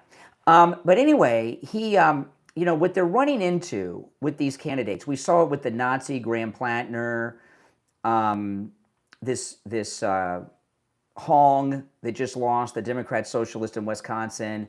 We're seeing it now with Abdul in Michigan, the Muslim guy running for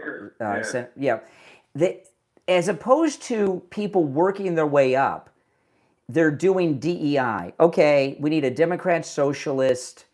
Asians are popular here. So, okay, she's Asian. She's a socialist. She's a woman. Boom, she's our candidate for governor. Okay, we're in Michigan. There's a lot of Muslims here. We need a Democrat Socialist. He's a Muslim, and he can sing and dance for TikTok videos. Okay, Abdul's our guy. So what's happening is usually people get filtered out. And people don't usually just come out of nowhere and run for office, especially these high offices, right? Senate, governor, House. So what's happening is they're casting people through DEI checklist, and then people are looking into them. And then all these stupid things come out. You know, Abdul, see, that another thing with that generation, they lived their entire life on the internet. So everything they've ever said has been recorded, right? Yeah. And Unfortunately for them. Yeah, it's kind of been that way for me because my whole life I've been talking in the microphone. So, but I'm very well aware of that. And, and you can bring up something that maybe I've changed my opinion. You'd be hard pressed to find some of the things you're finding on these people. Unless you have any of those shows from that 20-something show that I used to do. If you can find if you have any of those, I'm in trouble. But anyway, this Abdul guy, the Michigan Muslim guy, right?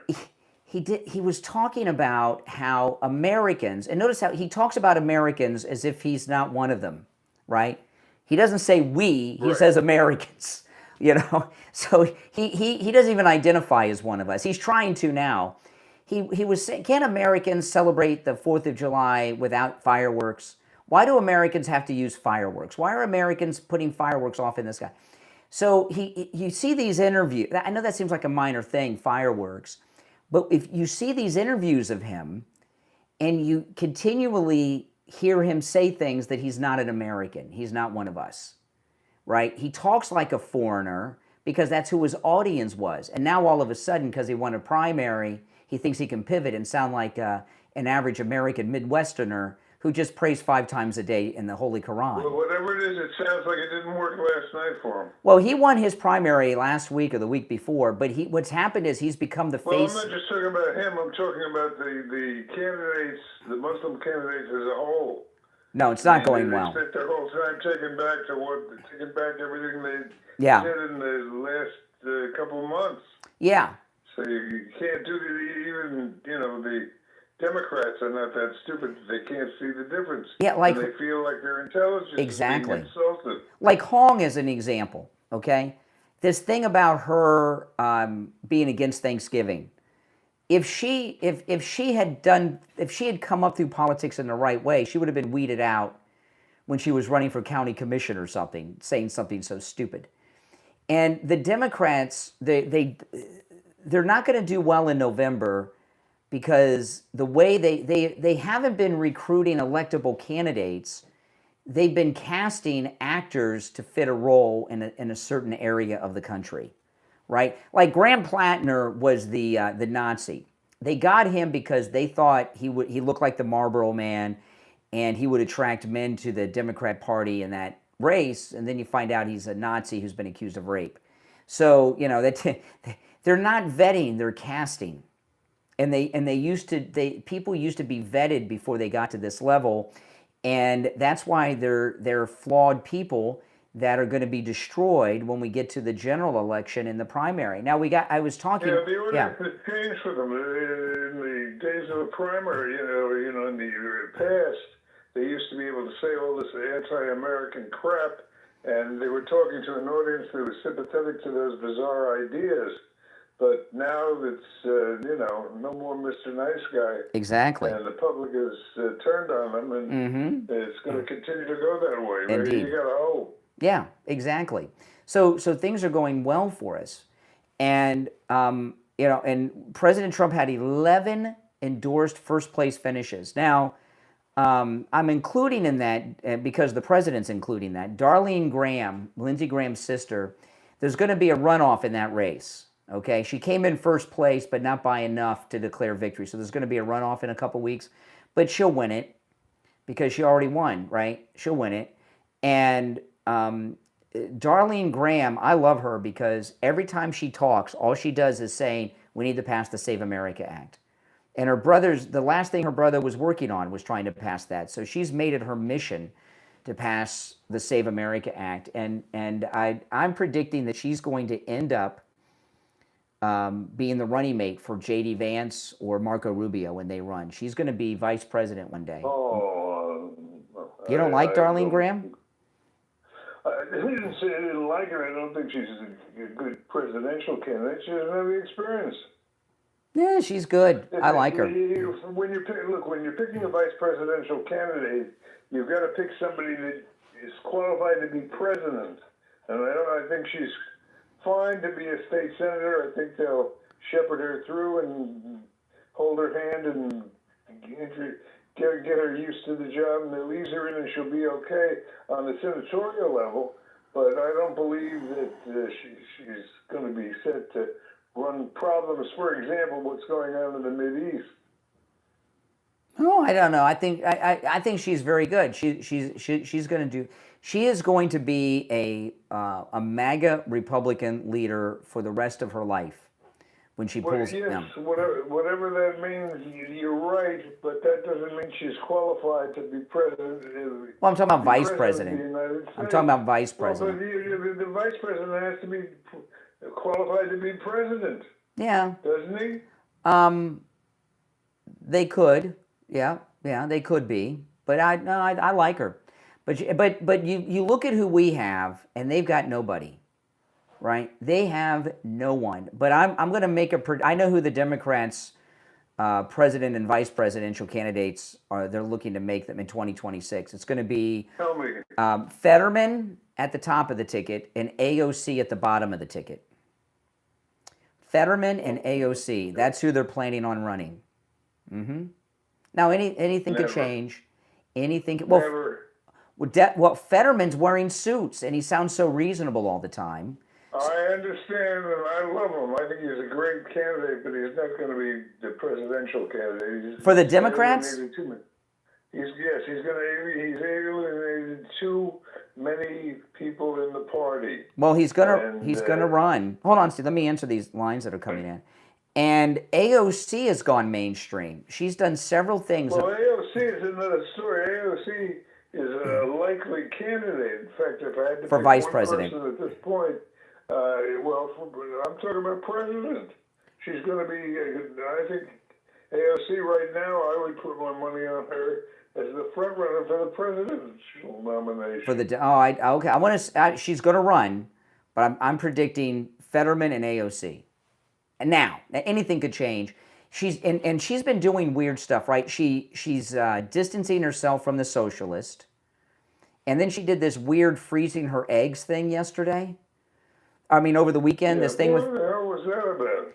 I'll tell you. Okay, so she did this egg freezing thing over the weekend, and then yesterday she released a video of her on the way to the gym. She was wearing a sports bra and yoga pants. And then in the afternoon, she announced she dumped her fiance, that weird guy she's been with since college, right? And what AOC is doing is she's trying to sound more reasonable and rational and mature politically, but she's also trying to make herself sexually desired by men to get their support to run. So the freezing of the eggs was to let people know that she's capable of becoming pregnant, right?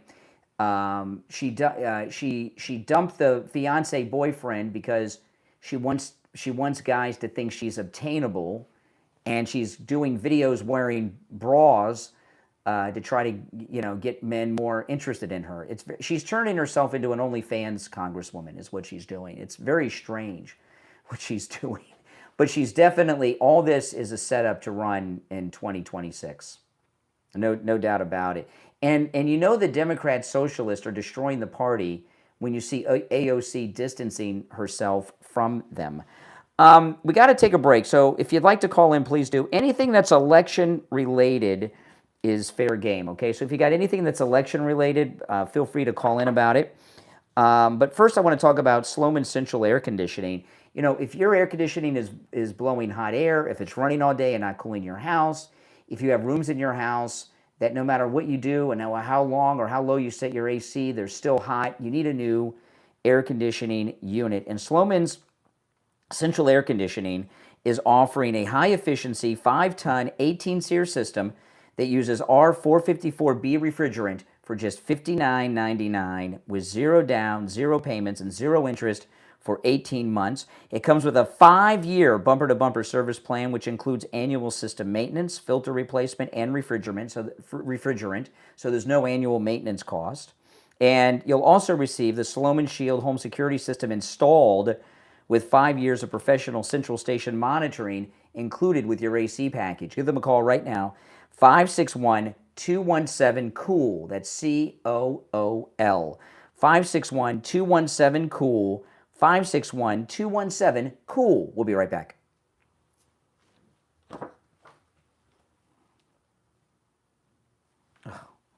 I'm in big trouble here. What's the matter? We got to get a lot of spots in. Hold on. Well, Hold on. Just everyone can hear what you're saying. So, yeah, we're running out of time. So, all right.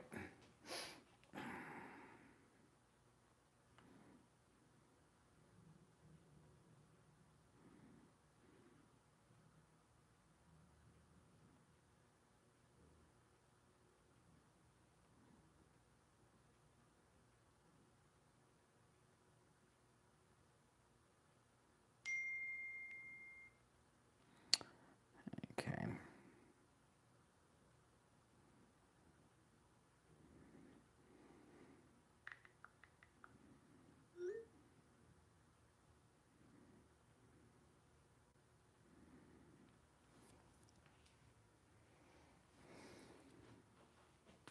Ugh.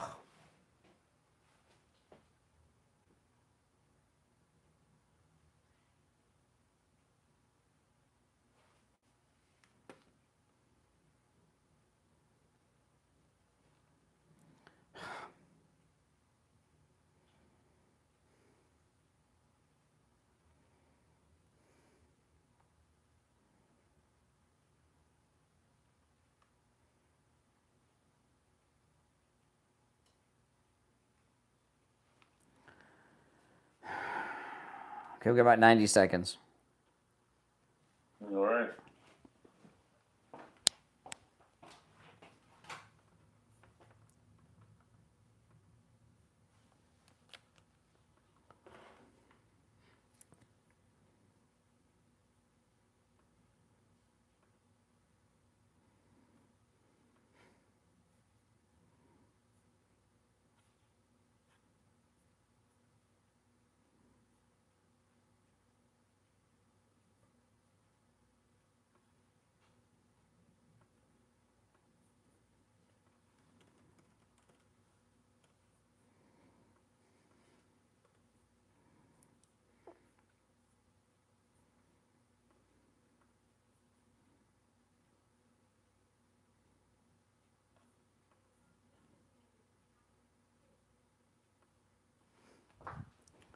Okay, 30 seconds.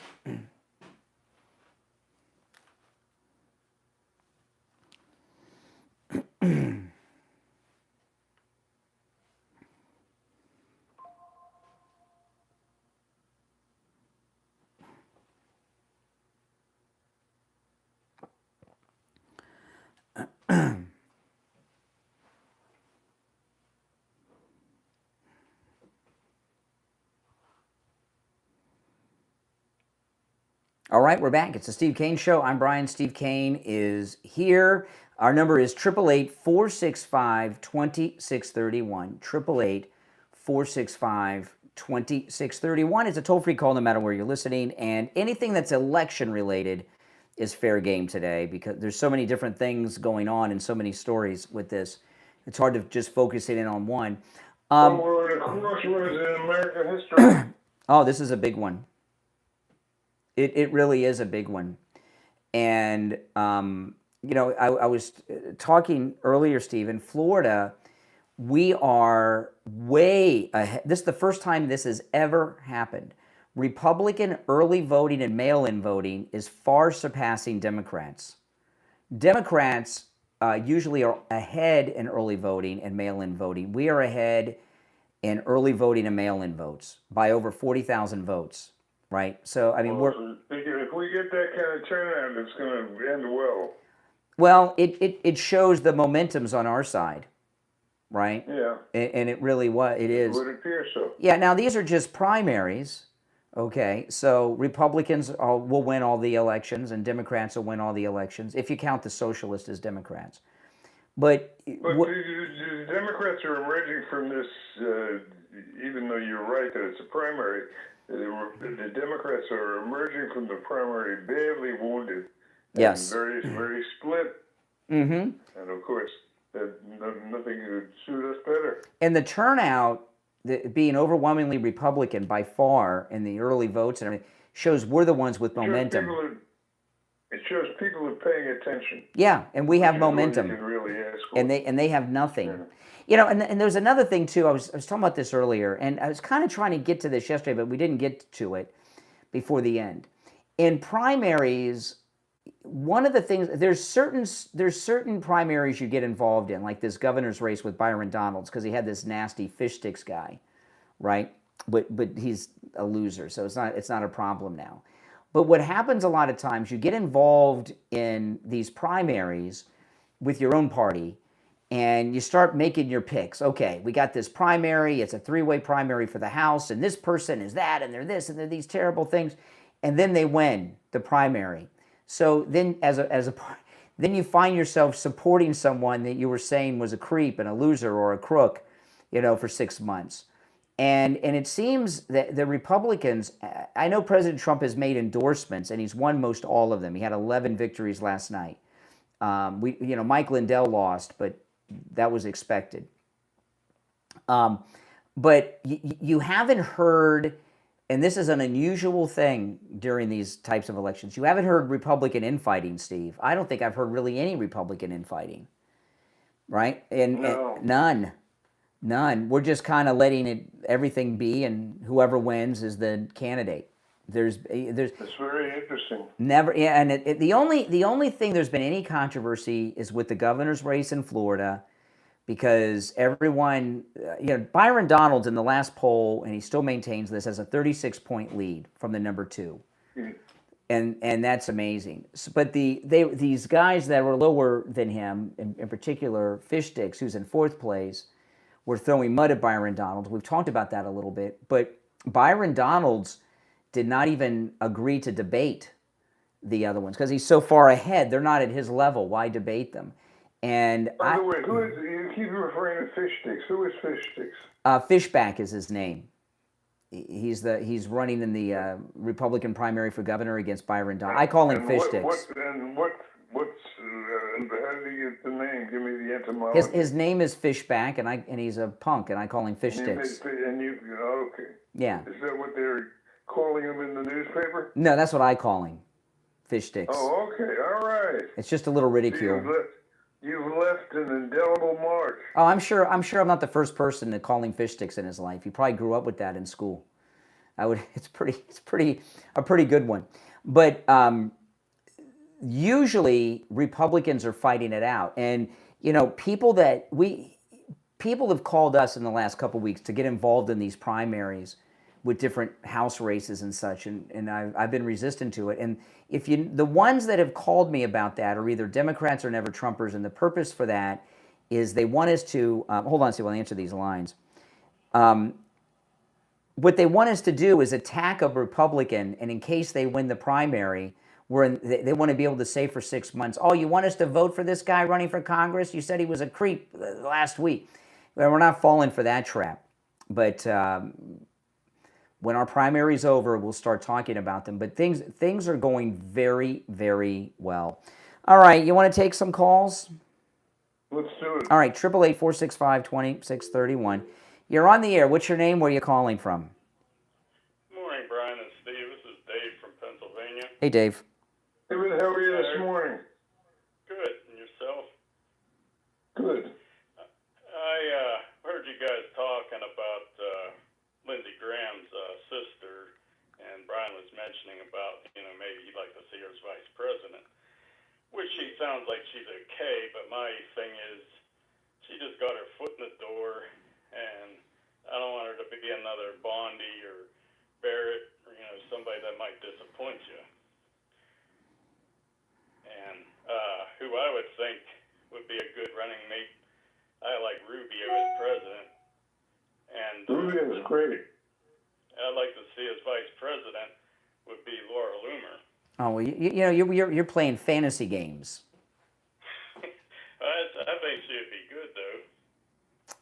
Yeah, but I mean, who would be good? I mean, but why talk about people that aren't going to make? I would love Laura Loomer to be vice president. That'd be great. I'd have such access. I'd get to go to the White House. I'd get to go to the, you know what I mean? I'd get to go to the correspondence dinner. I'd get to go to. I'd be good for me, but it's not realistic. Yeah, I don't know. That was just my take on it. Okay. All right. Thanks for your call. All right, take care, take care. All right, okay. Hold on, Stephen. The phones are ringing off the hook. I've lost track of the order which everyone's called in, so it's it's the way it is. All right, you're on the air. What's your name? Where are you calling from? Yeah, it's on Wesley Work. Yo, wouldn't Graham's sister be DEI also, or is that only reserved for people of color? Wouldn't that be a DEI hire? No. Unless the D stands for death of elder, I don't know what the I would stand for, but death of elder brother. Well, since you're hold on 1 second. Stop. Since you're so worried about it, what makes you say, where do you disagree with his sister politically? You obviously are not in favor of her being the candidate. Absolutely not. We should have went with Charlie Kirk's guy that was in there, but remember, we didn't even remember that's who was running against them, and I guess PPUSA had a change of heart. Sorry, I'm out and about, guys, so it's a little noisy. But I just wanted to call in to see if that was DEI or not. I just wanted to kind of check your logic. No, the answer is no. All right. No word. Okay, all right. Thank you for your call. Oh my goodness. And he's calling us from a fictitious city. Westlake Worth does not exist. It's like Palestine. It's a mythical place. I was talking, Steve, the Palestinians, they got their Muslim state. It's called Minnesota, where all the Somalis are. We got the two-state solution, Israel and Minnesota.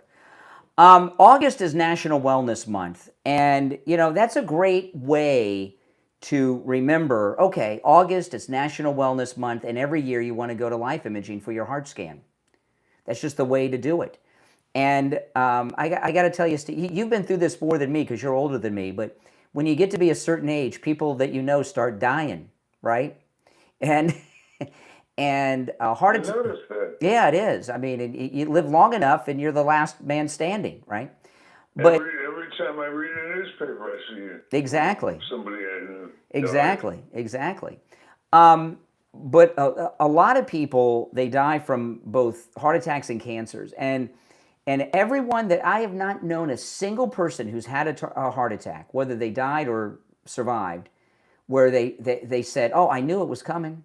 I knew that heart attack was coming. I've never heard that before. They always say the same thing. I can't believe it. He went to the gym 3 times a week. He golfed every weekend. He was mowing the lawn. How did this happen? Well, that's how it works. Because your heart, your arteries, even when you have massive blockage, adjust, and there are no symptoms until you have that widowmaker heart attack.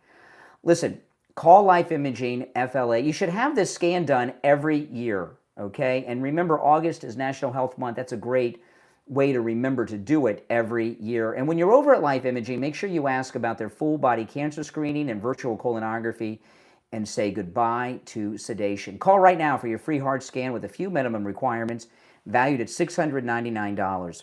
From your cell, dial pound 250 and say free heart scan. That's pound 250, just say free heart scan, and you will be connected in seconds. They have locations in Broward, Palm Beach, Dade, and Orlando. We'll be right back. Okay.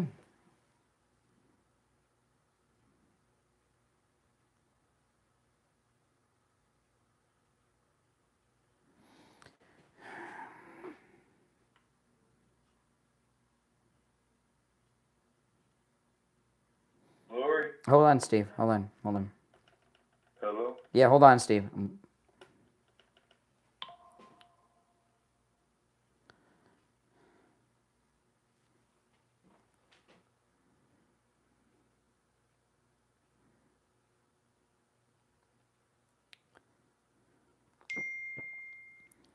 Okay, I've still got to do... Okay.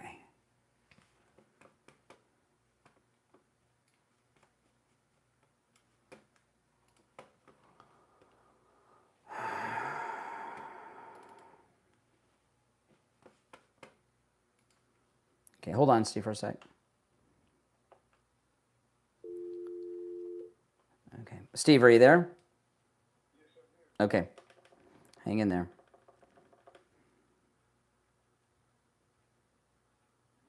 Okay, we got about 90 seconds.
Okay, we're coming back soon. 30 seconds. Okay.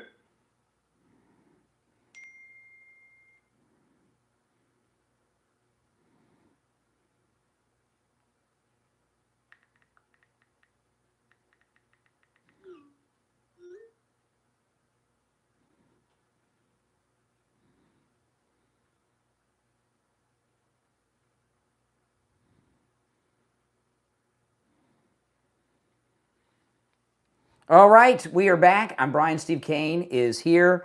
See, the phones are ringing. You know, AOC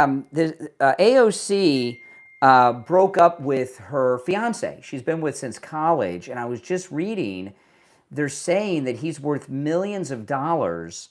That she if they got married, she'd have to. So is she.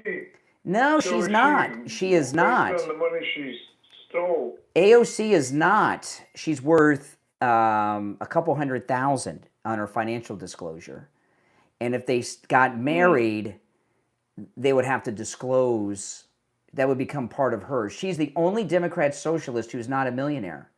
They're all millionaires except her. But and I don't know. I was just reading this during the break. But if they got married, it would have become part of her financial disclosure. So she doesn't want to get that label. All right, you want to take some calls? Let's do it. All right, take care. All right, hold on. You're on the air. What's your name? Where are you calling from? Richard from Pompano. Oh, hey, Richard. Yes, Richard. Let's get myself together. Okay. I'm having trouble here. That's okay. Go ahead, take your time. The senator from Philadelphia, the big tall guy that had brain Fetterman. surgery, what was his Fetterman. name? Fetterman. Fetterman, yes. Fetterman has said repeatedly, if these new policies by the Democratic Party, anti-Israel, and he had another list, but he was stressing anti-Israel, and he hinted that I've had enough of this. It's a moral thing. I may have to switch. Do you think to a Republican? No. There's been over behind the closed doors. Nope. Wait, do you think there's discussions behind closed doors to get him to switch? No. The Republican? No.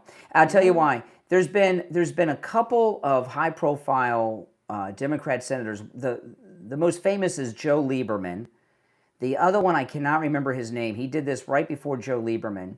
But they were fed up with the Democrats, and they switched parties, and they became independents. And then and then when they become independent, they still caucus with the Democrats. It was such a joke. So if Fetterman did that, he'd become an independent.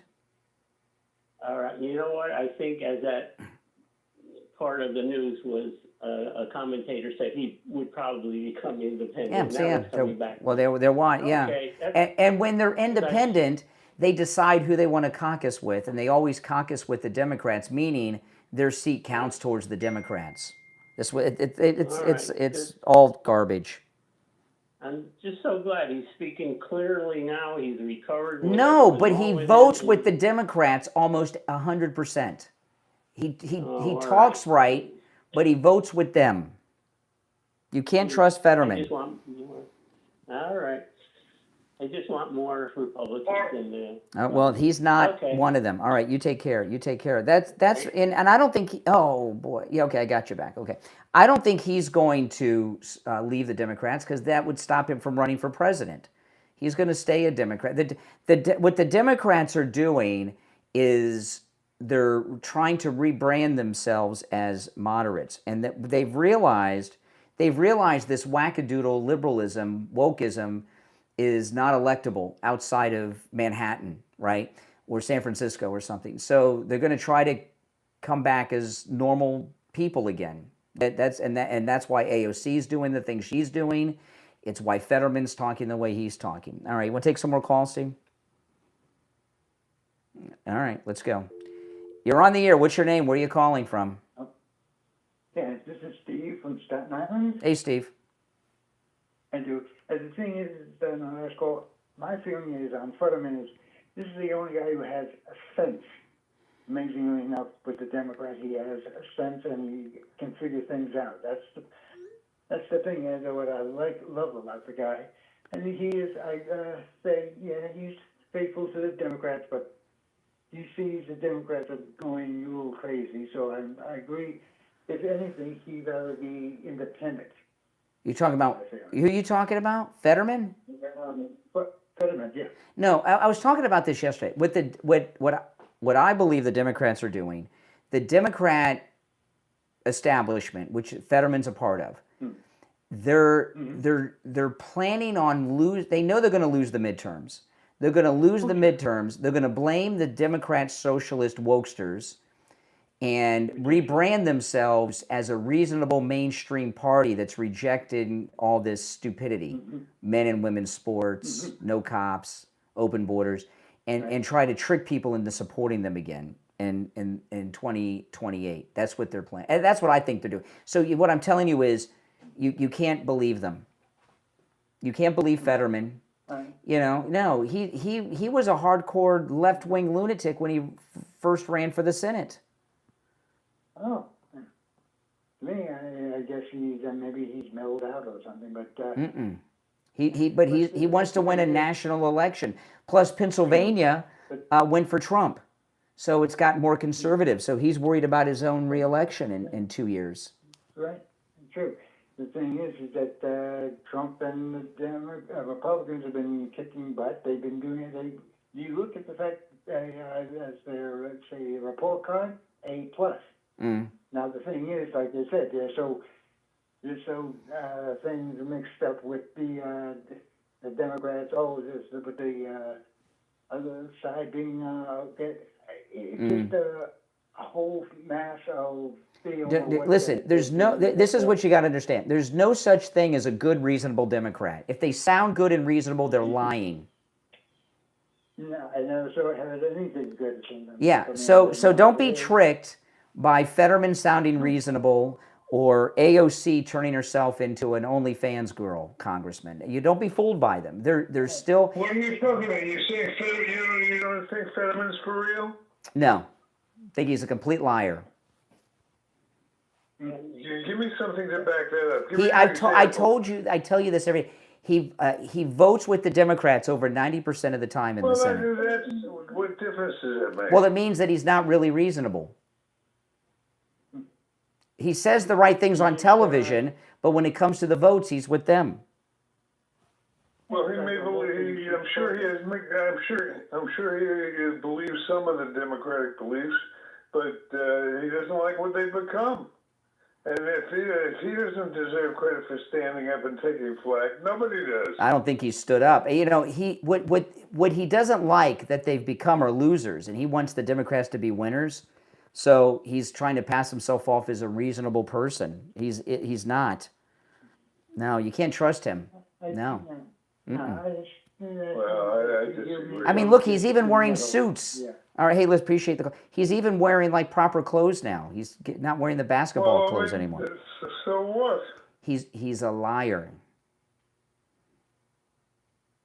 He's a liar. What does he lie about? Steve, because he says good things on TV, and then he goes and votes with these nutbags on the left. Well, he's not a Republican. Nobody says he's a Republican. He's an old-fashioned Democrat, which means that he believes in a lot of things we don't.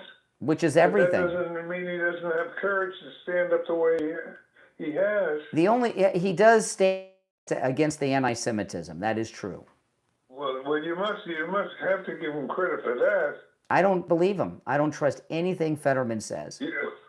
Nothing. All right, okay. Steve, there's no such thing as a good moral Democrat. They're all evil. All of them. Well, none of them are good. I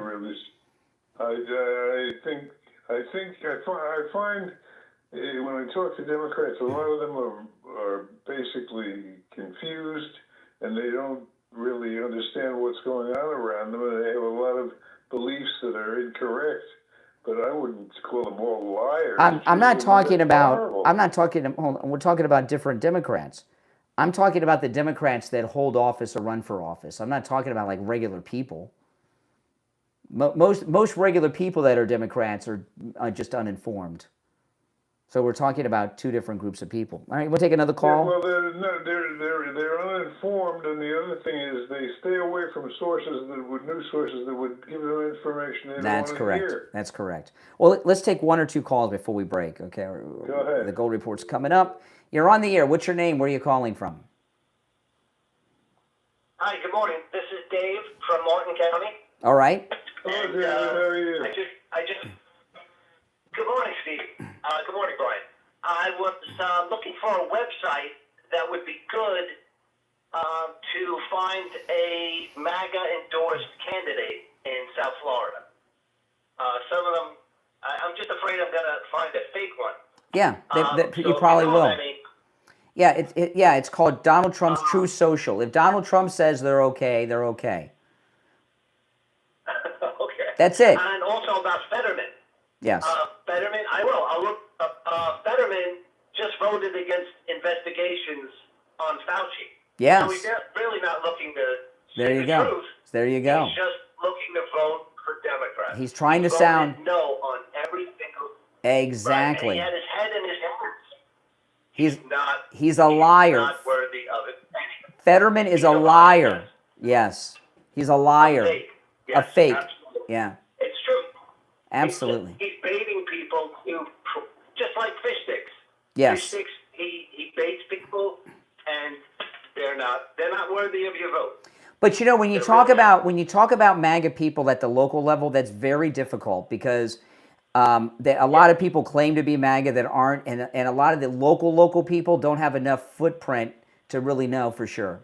So that's you're looking for something that's not even possible. Right. Yeah. I don't want like a Lisa Murkowski. Oh my in goodness! sheriff's office. God forbid. I'm not a big. I'll tell you though. I don't know. You're in Martin County. I meant the sheriff of St. Lucie. Was it Martin County? St. Lucie County. Oh my God, he's a good MAGA guy. I don't know who the sheriff is of Martin County. Right. Oh, I'm just using that as an example, but I don't want any. I don't want any rhinos or fake MAGA. But you know, when at these local levels, like in Broward County, DeSantis appointed the sheriff, right? When he got rid of Scott Israel after Parkland, and then all kinds of things came out about this guy with his South Beach parties and some things about his youth. I mean, you know, just because someone at That's right, but now my memory just got jarred. You don't like Marco. I do love Marco Rubio. I have no problem with Marco Rubio. Marco Rubio's awesome. You didn't switch No. against Marco? No. Now, when he ran against Trump in 2015, I wasn't supporting him. But, you know, but either did... You were holding it against him. No. I tried to talk you out of it. That's not true. No, no. Seems reasonable. Not Marco Rubio. I forget it. Okay. No, Marco Rubio's my... Took his, I would like him to be the next president after Trump. more than J.D. Vance? Yes. But we're going to get J.D. Vance, so I'll back him too. Yeah. J.D. just doesn't... J.D. is great, but we don't know him as well as Marco Rubio. And Marco Rubio's proven himself. I agree. I think Marco would be a better candidate. They're both good, but Marco's better. I think Marco is especially better on foreign issues than JD. They'd make a good team. JD is a very good team. Listen, we're late on the break. We got to run, Martin County. Thanks for the call. I want to tell everyone about Coastal Weight Loss Secret, the home of the metabolic reset. See, I could not figure out why I had not gained any weight back, because I thought for sure, you lose weight, you gain. I haven't gained an ounce back. And Dr. Zuckerman told me all about it. He reset my metabolism, and he can do the same for you. And I remember when I started Coastal Weight Loss Secret, I would hear from people, oh, I tried diets. I was on this diet, that diet. I gained some weight back, or I didn't do it.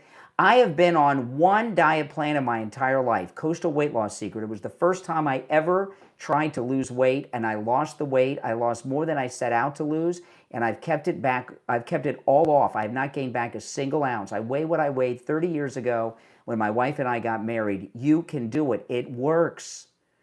Give them a call and schedule your no-charge consultation. 561-359-3418. 561-359-3418. And online, coastalweightloss.secret.com. We'll be right back. All right, so I'm going to put you on hold, okay? Hold on.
All right, and it's time to check in with William Youngerman from the offices of William Youngerman Incorporated in Boca with today's gold, silver, and precious metals report. William Youngerman, how the metals looking? Metals very strong today. CPI came out as expected. All the indications that the Fed would or would not raise interest rates, and that pushed the metals even higher. Overnight, we saw gold trade in a range of $4,361 on all the way up to $4,439 on the high this morning. Yesterday, we saw gold close down $21 at $4,367.10 after trading as high as $44.36. Silver closed out the day down $1.03 at $64.56. Platinum was down $13 at $17.37, and palladium was down $20 at $1,344. Overnight, again, gold trading in a range of $43.61 all the way up to $4,439 this morning. And that number right now, we're at $4,422. That's up $54.90. Silver up $1.89 at $66.45 an ounce. Platinum up $46 at $1,783. And palladium up $38 at $1,382 the ounce. So the metals continue to push higher, pushing through all the areas of resistance that we had for so long as we traded sideways to lower throughout much of the summer. Now we're seeing these markets reversing, and it looks like we're going to get some nice rising prices here going forward. Absolutely. Now, people that have never been involved in the metals, where it's gold or silver, when they come in, William, you and your staff are right there to help them. When somebody comes in who's never bought any of the metals before, how does it work for them? Do they say, okay, I've got however much money, I want to buy gold, I want to buy silver? How do you walk them through that? Yeah, many people do it that way, but basically we're always ready to talk and advise and give as much information and education that we can to all of our clients, and we feel that's the best way to do it. And we try to help them to design a portfolio that fits their particular needs. That's right. That's right. Listen, guys, give William Youngerman a call. He opens up at 10 a.m., 800-327-5010, 800-327-5010, or stop in Boca at 150 East Palmetto Park Road in Boca, which is on the first floor of the Bank of America building, immediately east of US 1 Federal Highway on the south side of Palmetto Park Road. And you can find both his address and phone number on his website, williamyoungerman.com. All right, William Youngerman, we'll talk tomorrow. Okay, have a great day. All right, take care. All right, Steve, you back with us? Yes, I am. All right, I'm going to take another call or two. Phones are ringing off the hook. All right, you're on the air. What's your name? Where are you calling from? Hi, Joellen from Fort Lauderdale. Hey, Joellen. Hey, Joe. Hi there. So, you know what? I don't think Marco Rubio is going to run in 28. I just saw a podcast with Katie Miller did with he and his wife. I just got that sense that he is not going to run, and I'm so sad. Well, what Marco Rubio has said repeatedly, he said he says, my best friend at the White House is J.D. Vance. He says, if J.D. runs, I will not. I've heard him say that many times. So, My guess is Marco Rubio's been in government for a long time. He probably doesn't want to run in 28. He probably wants to leave and make like $50 million and then run, right? I mean, he'll come out of this. This will be his chance to really rack up some money, which is what they do. There's nothing wrong with that. He just seems like very simple, very simple. I was really surprised at some of the responses he had to it was a great interview. I really loved it. I'll tell you this, his wife's a Miami Dolphins cheerleader, okay? And she's very above his level, right, typically. So, so he's got some skills of negotiation, there's no doubt. He is very normal. I interviewed him once and he called me. I was shocked. He called me on my cell phone. I don't know how he got the number. He's got some connections. And he's a very normal guy. I will agree with that. He's very, very. He's not one of these groomed and bred politicians. That's like a Mitt Romney type. He's all fake. Yeah, not at all. I just really got a different sense when I listened to him. But his wife, they're very, very family oriented, and I don't know. I just don't think that he's going to run. He said he's not going to if JD does, and passing over the vice president doesn't work out too well. To pass over the vice president would not, it wouldn't be good, unless there's a reason. Yeah. Well, the reason would be if Trump decides not to endorse him, and Trump's still going to have a large say in who precedes him, don't you believe? Trump will decide who the Republican nominees are for the rest of his life. Exactly. Yes. Exactly. Yeah. Okay. So why are we speculating when the answer to the question is whoever Trump picks?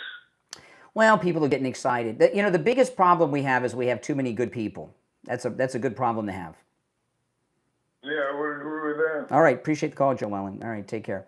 All right, let's see here. We got time for another. Let's go. You're on the air. What's your name? Where are you calling from? Hey, good morning, Brian. Bob from West Paul. How you doing? All right. Hey, Robert. Yeah. We there? Yeah, go ahead. Yeah. Hey, so, you had a caller looking for some good MAGA names for the local elections. I can give you a few if you'd like to hear them. No. I don't give out websites that I don't vet. They can do their own homework. No. They can do their own homework. No, yeah, exactly. Okay. I mean, who knows? You could be sending people to the Aryan Nation website for all I know. I can't send people to websites I haven't checked out. That'd be crazy. People can do their homework. That's right. They can. They can. All right. I appreciate the call. All right. No, probably his side he wants to. I was talking earlier in the week. There's a guy that I was a fan of, an internet celebrity, Adam the Woo, and 2 days ago would have been his birthday. He died unexpectedly of a heart attack right before Christmas, and pretty sad thing.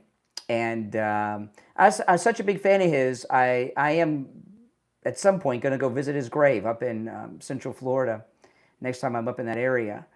And he went home one night. He went out with a friend of his, went to a party. He came home and had a heart attack and unexpected and is dead. 52 years old. He would have been 53 2 days ago. And if he would have just had a simple heart scan over at Life Imaging, he'd be alive today. You get to a point where just because you're a certain age, you want to go to Life Imaging and get the scan, okay? They have locations in Broward, Dade, and Palm Beach County, as well as Orlando, where Adam lived. He could have gone over there to their Orlando location. And when you're at Life Imaging, make sure you ask them about their full body cancer screening and virtual colonography, and say goodbye to sedation. Call now for your free heart scan with a few minimum requirements valued at $699. From your cell, dial pound 250 and say free heart scan. You'll be connected in seconds. That's pound 250. Just say free heart scan and you will be connected in seconds. All right, yeah, this thing about the voter guides. Hold on, to answer these lines coming in, although I don't know if we have time for more. I'm really reluctant to voter guides because just because something says it's a such and such voter guide doesn't mean it's true. And the opposition put out fake voter guides all the time. Remember like the fake black voter guides and all that, Steve? There's so much scandal with voter guides. So just because something says MAGA voter guide or some variation of it, don't take that to the bank. That's not the gospel. You're on the air. What's your name? Where are you calling from? Hey, it's Shawna again from California. What's up, Brian? Not much, Sean. I was just, I heard you talking about John Fetterman, and I'm just curious, like, what's the ratio of Republicans moving to the Democrat Party, and the Democrat Party moving to the Republican? Pretty much zero. Once they're in office, almost a zero. Almost. Yeah, because a lot of Democrats have moved to the Republican side, like Kennedy, Tulsi. Since Trump. No. Kennedy's not a Republican. I'm sorry. Tulsi's not a Republican. No, they didn't re-register. Sometimes they become independents. Okay. Anyway, so this is I totally respect your disdain for John Fetterman because, it's like my analogy is like your entire family is a bunch of crooks. You know, they're murderers. But you're like, oh, but I'm gonna stay with my family because they're my family. Yes. And I don't get that with John Fetterman. That's why I can't trust him, because he's like, oh, my party's gone crazy, and this is too much. Yeah, but then he votes against releasing the Fauci files. So listen, we're at it. We're right at the end of the show, so we're out of time. But I agree with what you said there. Well, that's it, Steve. We'll be back tomorrow. It's the Steve Kane Show, Florida's longest running radio show. I'm Brian. Steve Kane's here. Show went by quick. We'll see you tomorrow, 6 a.m. Take care. All right, and we are clear. If you're new, welcome to the program, and make sure you subscribe. And those of you that are already subscribed, please like the video. There's a few things, though, I wanted to share before I go, because I didn't get to so much that I wanted to play today, some of my sound bites. Here's a clip of the president, and he's talking about the switch off of air. Listen to this.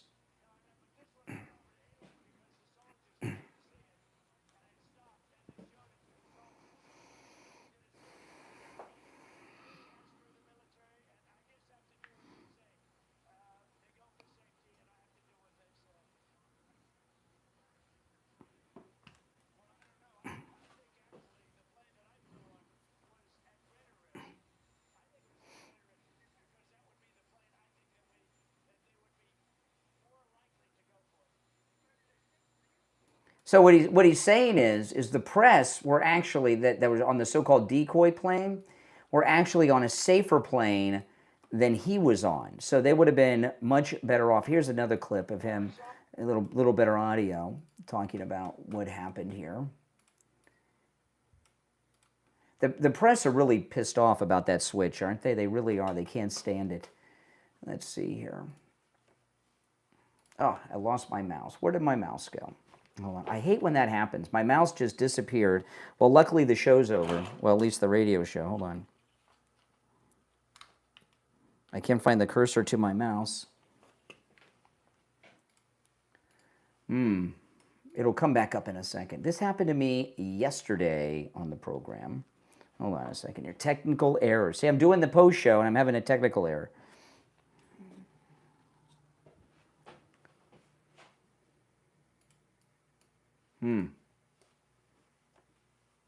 The mouse has disappeared.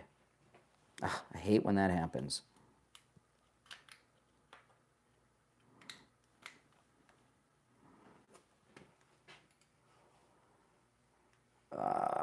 See, I can't even shut the stream off because I don't have the mouse. I got to wait for the mouse to come back to turn off the stream.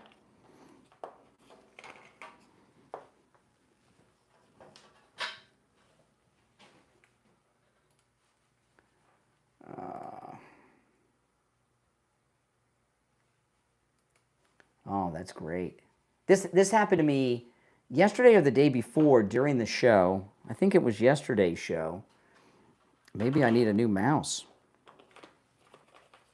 Plug it in somewhere else.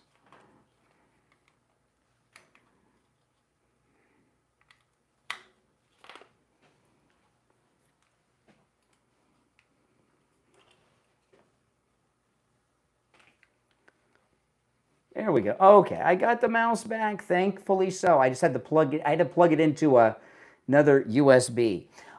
If you're new, make sure you subscribe. This is where MAGA comes to talk. All right, and I live stream, taking live calls like you heard me do each and every day of the week, even weekends. Also, you guys could please like the video. When you like the video, it helps so much because it gets the video recommended to people that have not yet found the channel. So please do me the favor of liking the video, guys, all right? My name is Brian Craig. This is where MAGA comes to talk. Thanks for watching.